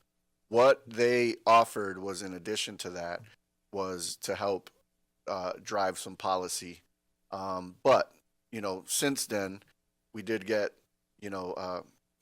what I understand about the policy work is that it's tough to just design a standalone AI policy because there may be things in your student handbook and your employee handbook. There may be things in other policies. So one of the things that that scope of work could include is to review all the other whatever guidance is put out, to review all the other policies to see if there's anything contradicting or anything that would trigger a request to change a certain policy. But I'll let Rebecca talk about that. But for us, the most important thing is the guidance. If we want to do away with that policy piece, I'm totally fine with that.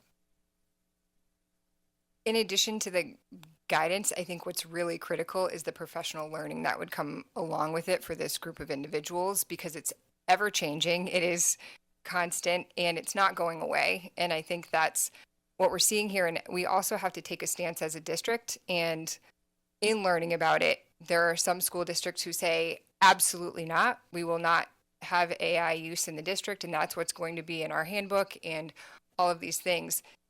In my eyes, but I would want it to be a unified group decision of how we are feeling as a school district. It is not going away. And so how do we teach the use of it responsibly without having losing critical thinking for our students, supporting our teachers to be able to use tools that may help with efficiency but don't take away from, right? There's different aspects to this and lots of things that come across. Lots of companies soliciting, all of those different things. So we want to ensure that there's learning that happens.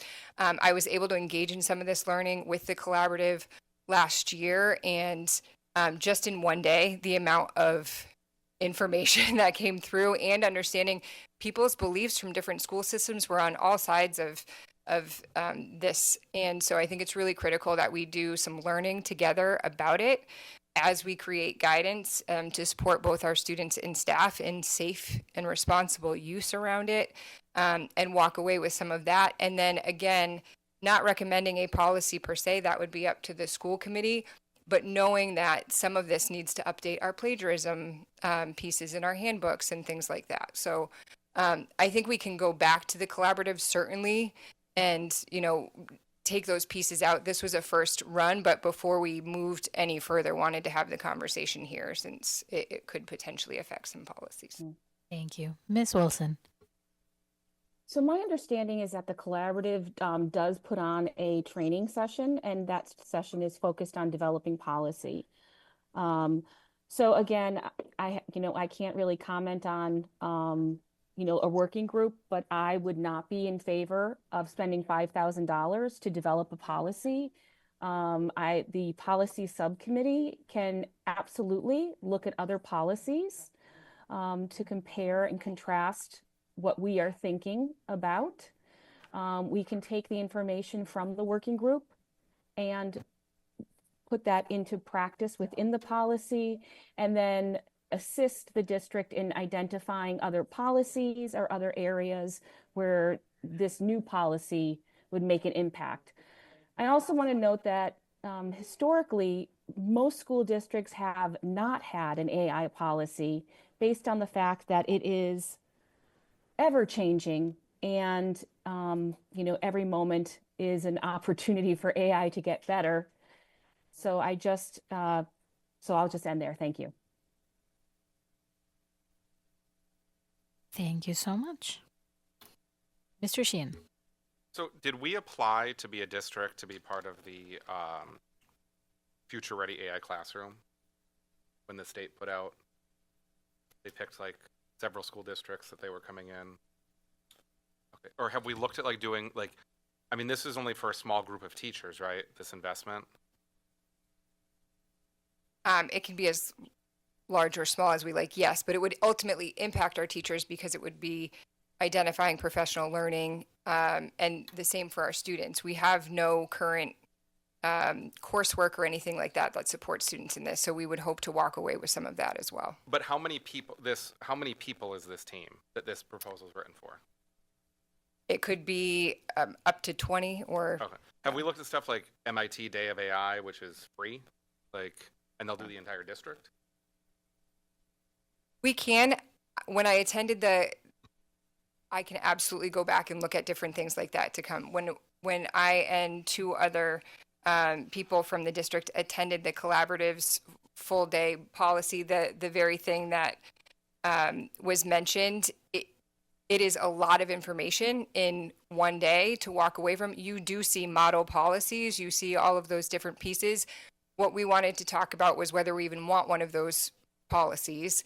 And really this was about the professional development education piece. So we can look into other resources and see for sure. And how does it differ from all of the free resources that DESE has out there? The training, like what is different with CES providing this than all of the, I mean, DESE put out a ton of modules in August. They put out guidelines. They put out sample policies that are linked through there. What is the different? To be honest, the Rebecca Mazer who shared this, she was one of the people who drafted and created the DESE guidance and provided that. So it was kind of going to the source who created the DESE piece. Additionally, our in-house knowledge of this, we felt like that it was urgent with everything that we are seeing with having to create lockdown browsers for our students as they're taking assessments so that they are not having essays written for them and then submitting them for assessments that are being taken. And so there was a sense of urgency and a lack of probably time and depth of knowledge to be able to walk away without having some experts support the process in a timely fashion. Being upfront about. Yeah, I guess my only concern is you train 20 people and they may bring back the knowledge, but with this type of stuff, like the lockdown browser issue, someone's gonna have a workaround to it in a month. I mean, it's constantly changing. That's the problem with this. So with putting 20 people through a training, what they can come back and deliver to the staff and provide to the staff, I feel like is gonna be different. I mean, but we do have to start somewhere. We do, and like I said, the training part of it is completely up to the superintendent, but I also think that there are lots of resources out there, and there's lots of resources that may be a lot more effective to K-12. Like, I don't know, I just feel as though there's just going to the collaborative. I mean, that is not, it may have the person who wrote some of the policies, but there's a lot more out there. And I guess I would just, if we're investing this type of money into training for the district, like, are we getting some of the best, or are we getting what's convenient because it's in our backyard?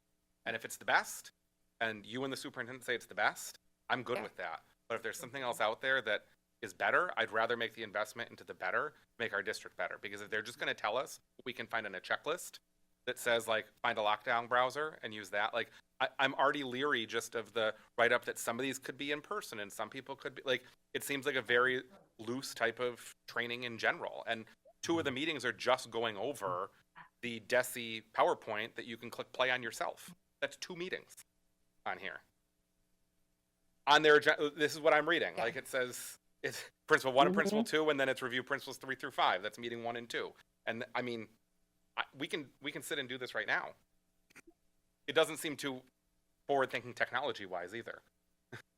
We could sit and do this right now for sure if you clicked through and went over the principles and read them.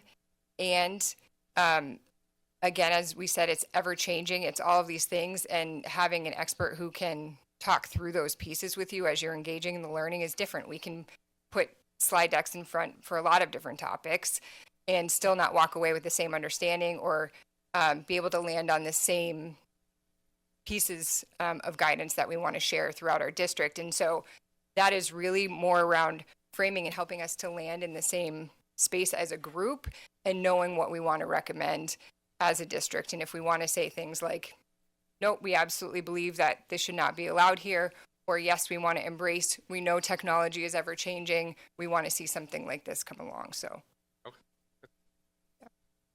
Yeah, Mr. Soto. I think, I mean, I heard what I needed to hear tonight, which, you know, the piece that I was most concerned with was the policy piece. So I heard all the feedback that that was provided tonight, and, you know, I'll go back and sit with Rebecca and figure out what we're going to do. But what we're not going to do is engage in developing a policy. Ms. Wilson, was that a new hand? It was. So I appreciate that. I guess my question is, how many people went to the training already? Because, so this working group came from sending people to a training to develop an AI policy. No, we, at the beginning of the year, put together a list of working groups that we wanted to have. One of the working groups that we want to have, because we think is important, is an AI working group. We have not put that group together yet. Rebecca would be leading that work, and, you know, admittedly, like, there's a lot of things right now that, you know, Rebecca's working on. You know, she was working on, you know, grading policy work group. She is working on the competency determination. She was working on a lot of things. So, you know, one of the things that, you know, I would say I was worried about not being able to support Rebecca in was being able to get some help. So, you know, she came forward with this proposal. I thought it was a good idea to help expedite something that has been on the back burner a little bit because of the other work that we're prioritizing. But it is important, and we do think that we have to provide some procedures and guidance to staff and to students on the use of AI. I understand that, you know, the feedback that we're getting today is like, we're not going to engage with anyone on developing a policy. That stuff can, you know, based on the guidance, we can do that internally. You know, I'm hearing that we could use, you know, we could use the collaborative. There's other different groups that there's already resources available. So what I'd like to do is just go back with my team and discuss how we move forward, but we're definitely not going to be moving forward with a partner helping us draft policy. So if I could follow up, you didn't, I did ask in my question was how many people already attended the training that the collaborative offered that was to develop a policy for AI? There were 3 of us who attended. It was myself, Jenny Malave, who is our Executive Director of Data and Technology. Do I have that correct? And Andrea Salvis, who is our Director of English Language Arts.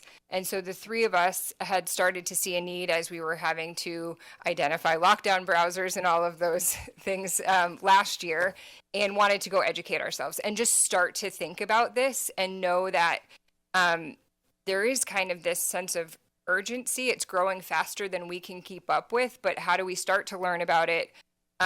It didn't feel like you could first of all, I would never want to create guidance for our district without including teacher voice, student voice, bringing in other members, right, to have this conversation. But we also know many of the people who will bring into this work group don't necessarily have the knowledge. And so we want to ensure that we're able to expose them to some of the similar learning, expand upon that learning, and then walk away with guidance for both students and staff. And that felt important. So it was just initial learning for 3 of us. Thank which, you. Which are not part of the AI working group. It was just 3 members of our team.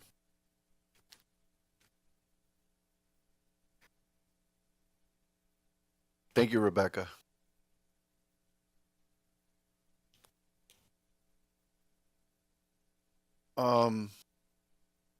So going back, you know, as you know, many of you know that we're actually, you know, going through a process and creating a district action tracker for our policies, so that when you know, we're vetting all of our policies and making sure that we have kind of a checklist on making sure we're in compliance with all of the policies. And as part of that, we came across policy IJOA that states that the administration will develop procedures and that they will be reviewed and approved by the school committee.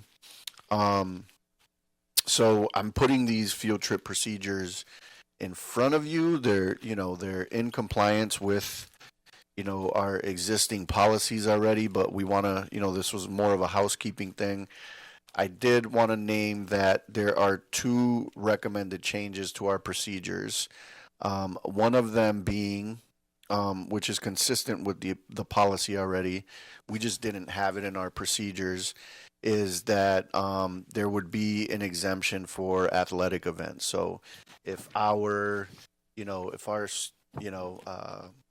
track team wins the regionals and has to, and we didn't know about it, you know, they win on Friday, and then there's, you know, a state championship or a regional championship in Connecticut, you know, a week from now, you know, being able to allow them. That's actually written into the school committee policy already, so we just wanted to clarify that in our procedures. But one of the things that's not necessarily spelled out clearly in the policy that we'd like to include in our procedures is that we also, you know, run into situations with our CTE programs. So one idea that we had was at the beginning of the year, get permission slips for our students to be able to visit work sites across the city or anywhere. You know, it could be for cosmetology, for example. They get an invite from a local salon owner that they're having an event and they want the students to go. You know, like, some of that stuff isn't necessarily planned, but it's part of the curriculum. So we want to be able to include that as an exemption in the field trip procedures, because oftentimes those things don't come up 60 days in advance or 90 days in advance. They come, and we want to provide those opportunities for our kids. Did I miss anything, Jackie? No. Please.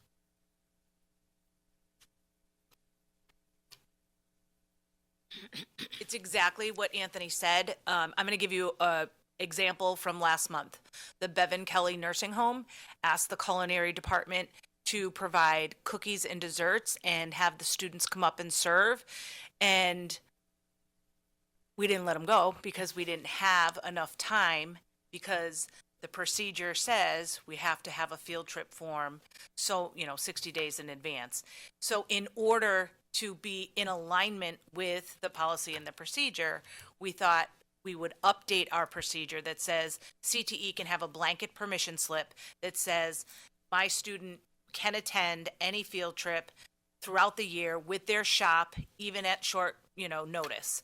The purpose is to really support the students getting the experiences they need in the community. I agree. I mean, to some of that, I agree to it because of the, opportunities of externships or internships that they can do in the community for them to be exposed. And, sometimes having a permission slip, a person that is allowing them to come in may change their mind. So thank you for advocating for that. So may I have a motion that the school committee approve the field trip guidelines and procedures in the attached document? Yes, I make a motion. Motion made by Ms. Tensley Williams, seconded by Ms. LaFave. Any further discussion? Mr. Sheehan. So I'm trying to get onto our policies now, but for some reason our network is blocking me, saying that I'm trying to access Fortnite. So we might want to have someone look at that. But so is these procedures for vocational students aligned to our actual written policy for student travel? Yeah, I mean, the only thing is appropriate notice to administration, which in our policy it actually states that that it states the whole field competition and like athletic stuff is I know exempt. that. Yeah, that's yeah. It doesn't say anything about these. The one I guess the one thing that it wouldn't be aligned to is that the school committee does approve any out of state and overnight. So if, for example, if one of these fell into that, honestly, I wouldn't be approving something like that. That's something that I would be bringing to the school committee. But I didn't see anything in our policy, in the two policies that I saw around field trips, that wouldn't allow us to do this.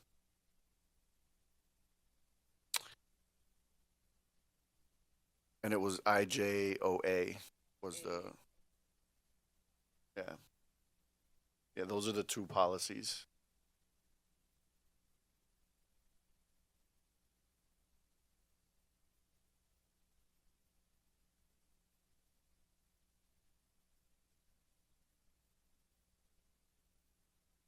Any further discussion?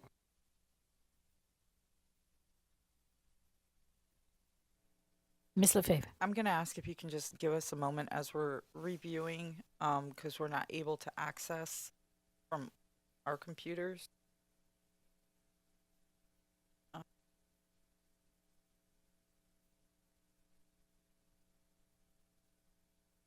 Mr. Sheehan. I know that our policy fully speaks to the tournament stuff with overnight, like that's already exempt from there. Like obviously these procedures, I know you mentioned that, but are not allowing that. I mean, that's like, we're not going to, it made it seem like you said if it was a vocational student, you should go overnight, that it could technically be approved to go, but like that can't be. Yeah, I mean, that's, yeah. And I would just, for your own protection, I would put a little bit more definition, just so there's not ambiguity for the instructors of what's considered local area, whether it's within a 2-hour drive, something, because local area can be really vague on that. So I would just tighten it up a little bit with what you consider the local area to be. So someone doesn't say, well, New York City seemed like the local area and we were gonna, I would just be cautious of that. I'm fine with it. I would just tighten that up a little bit. I can't. Ms. Tensley Williams. So you're saying that overnight trips cannot be approved because they need to know into the meeting. It's already part of the policy. in advance? Yeah. Okay.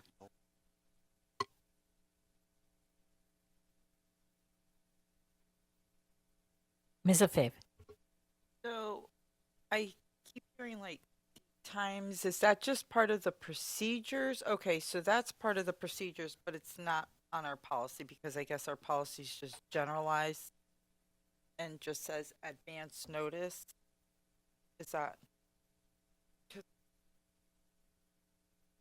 all out of state or extended overnight trips? And that's OA 1. And the first one,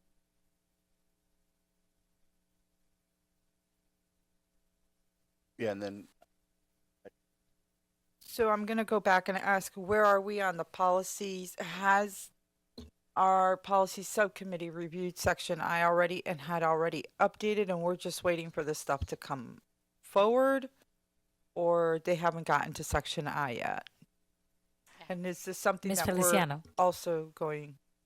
This policy was read on a 5/20, 25. what they spoke is that the MASC is more clear, HBS is very generic, out-of-state field trips need prior approval of the school committee. That was what the recommendation is, but it has not come to the full board for any of approval yet because we're not there. Okay. But there is a recommendation to bring it to the subcommittee. Again, we're waiting for some of the MASC to add on to the changes. Thank you. Mr. Soto. Yeah, so I would say like right now the two policies that I see online is what I'm reading.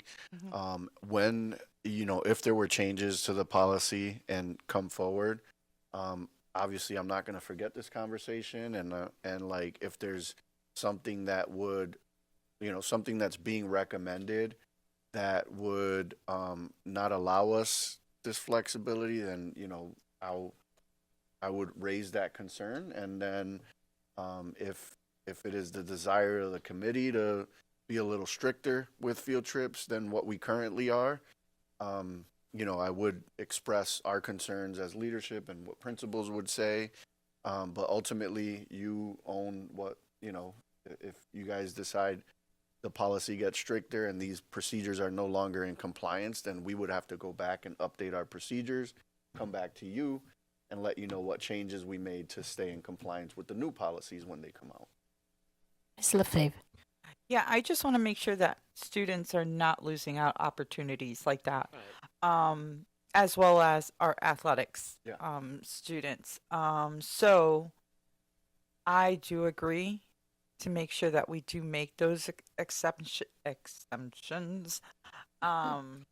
for those two groups. And then let's see, whenever those two policies come up. Yeah. So I did hear about providing some clarity on like what local means. Is that a directive to go back and be a little more specific and then bring it back? Or are you allowing us to update some language that says in-state or something like that? Mr. Sheen.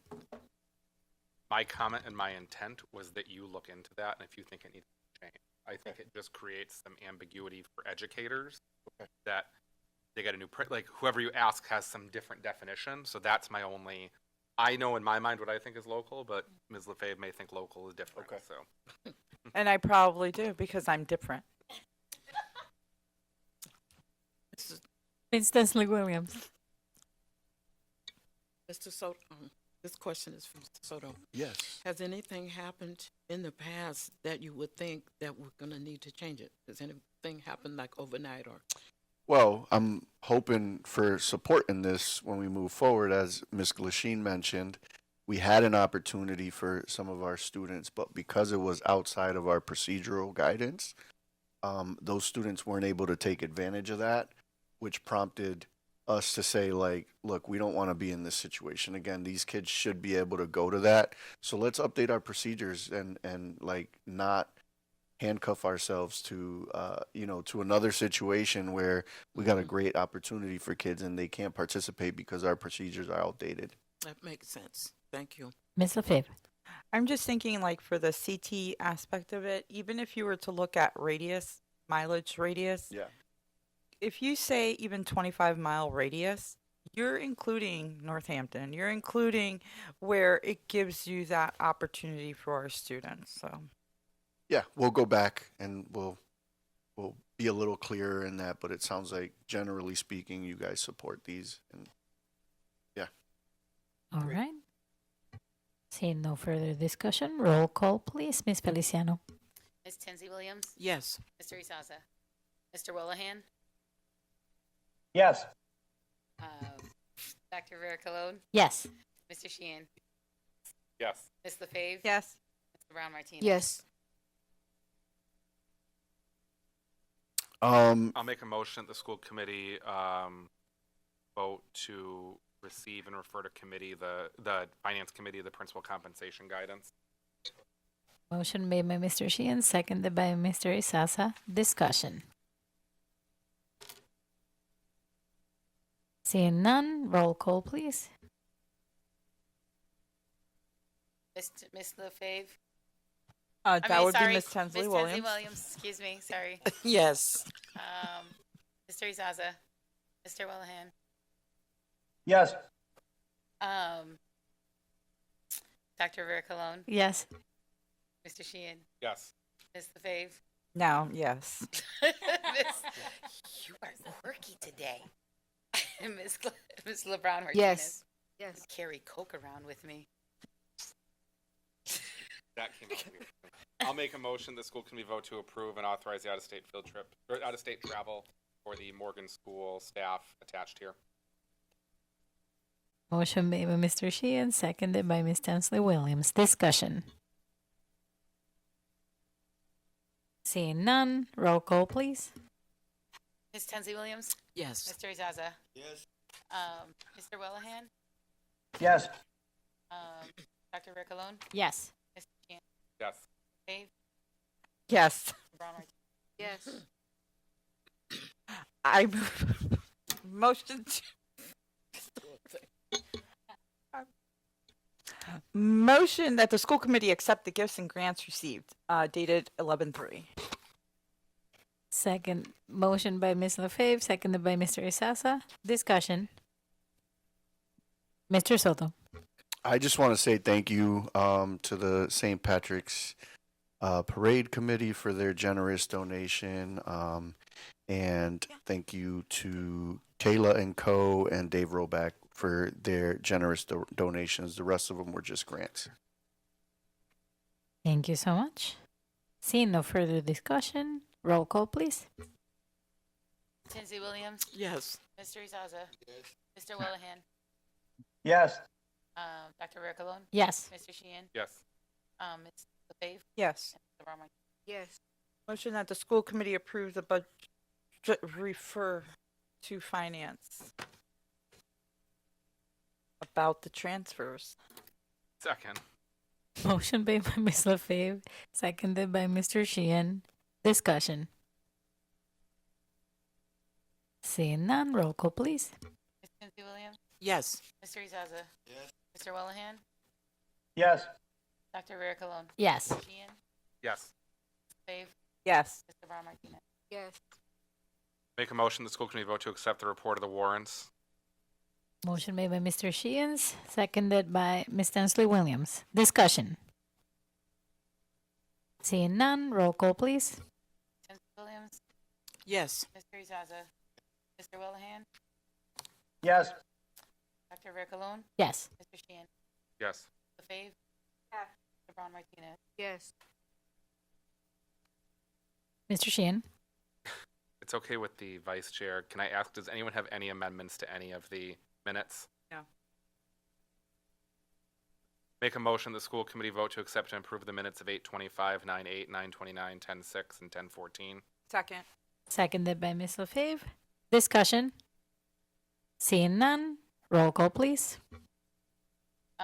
Ms. Tensley Williams, Yes. Mr. Izaza, Mr. Wellahan, Yes. Dr. Rivera Colon, Yes. Mr. Sheehan, Yes. Ms. LaFave, LeBron Martinez. Yes. Updates of committees. Policy and Governance Subcommittee. No updates. Do we have any upcoming meeting posted? To be determined. Okay. Finance and Operations Subcommittee. Hello. I'm sorry I was late to the meeting. I had a work Welcome, Mr. Wellahan. commitment. I had a work commitment. The Finance and Operations Committee has a meeting scheduled for November 20th at 5:30 at Suffolk Street. That's it. Thank you.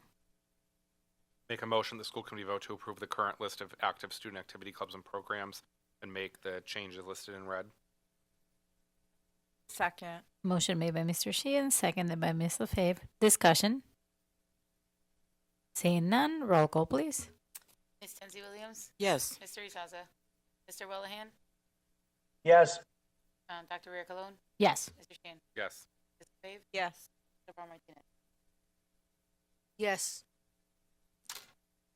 Joint City Council School Committee, Mr. Willihan, do we have a date for the, oh, Miss Feliciano? Yes, I got that. received an email.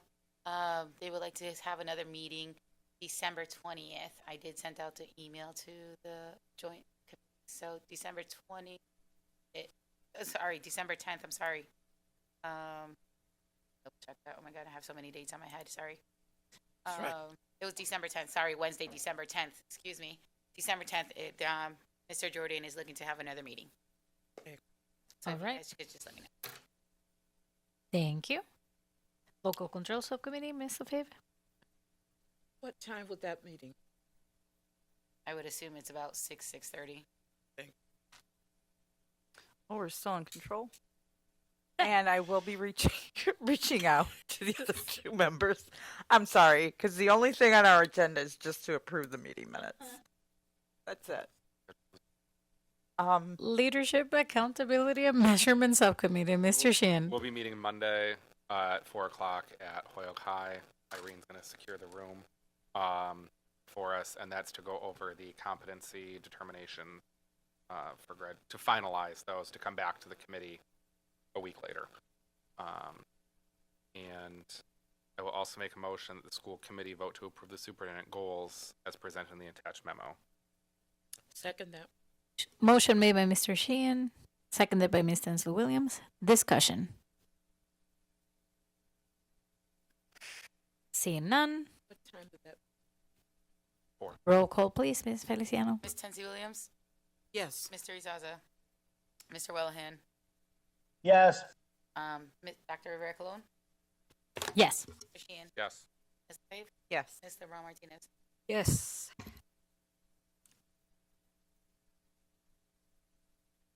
Next, we have delegate voting for the 2025 MASC resolutions.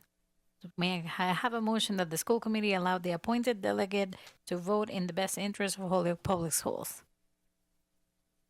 So moved. Just second that. Motion by Mr. Wellahan, seconded by Ms. LeBron Martinez. Discussion. Ms. LaFave. We're doing this again. I'm sorry. It was tabled. Oh, good gracious. I know, and I still don't understand the concept. Just, whatever. We Just can vote. now. That just makes no sense. We've been doing this all these years, but Yep. okay. Mr. Isasa, do what's in the best interest. And as we know, the motions are gonna look completely different by the end of the delegate assembly. So this makes sense. Seeing no further discussion, roll call, please. Ms. Tensi Williams? Yes. Mr. Izaza? Mr. Wellahan? Yes. Dr. Rivera Colon? Yes. Mr. Sheehan? Yes. Ms. LaFave? Yes. Mr. Brown Martinez? Yes. Motion. Oh, you're doing announcements. Announcements. I never have an announcement. I know. And of course you would now. Yeah. There's several announcements Just already posted in the agenda, and Mr. reminder. Sheehan has one. Tomorrow is a very important day in the city of Holyoke and in our region. It's election day. Yeah. Polls are open from 7 a.m. to 8 p.m. Check out the city clerk's website, the Secretary of the Commonwealth's website to find out where you are supposed to vote. Make sure you go and vote to have your voice heard, and to it's important whether or not you have someone running in your ward or places are unopposed. Not every race is, and we need to make sure that we have good voter turnout. So let's find and encourage people to get out and vote tomorrow. Yes, get out and vote. All right. Motion to adjourn? Yes, so moved. I have an announcement. Not yet. Oh, Mr. Wellahan has an announcement. I thought my hand was up. There's just going to be a ceremony on Veterans Day, which is November 11th at the War Memorial. So everyone's invited to that. I believe it starts at 10 a.m. It could be as early as 9:30. Thank you so much, Mr. Wellahan. Thank you. Ms. Tensley Williams? I'm going to make it quick. I've had several people ask me to keep doing the poems. So this poem tonight is a book can save the day. Whenever we have books in our hands, they can take us to other lands. It doesn't matter which book you pick, they almost always do the trick. There are times when you need a book to help you with a meal to cook. Sometimes you need a book to view to help you choose a new menu. When bedtime comes, you play hide and seek. Mom or dad reads a book and you fall asleep. When you're feeling low and don't know where to turn, just grab a book and you will learn that things are not as bad as they seem. A book can lift your self-esteem. When school is out, without a doubt, you miss your friends and you want to pout. Go to your shelf and grab a book, and before you know it, you will be hooked. Soon you will be on your way. There's not much more for me to say, because reading a book can save the day. Thank you, guys. Thank you, Ms. Tensley Williams. Welcome. On the motion, roll call, please. Ms. Tensley Williams? Yes. Mr. Izaza? Mr. Willihan? Yes. Dr. Rivera Colon? Yes. Sheehan? Yes. LeFave? Yes. Cabral Martinez? Yes. Meeting adjourned at 8:26.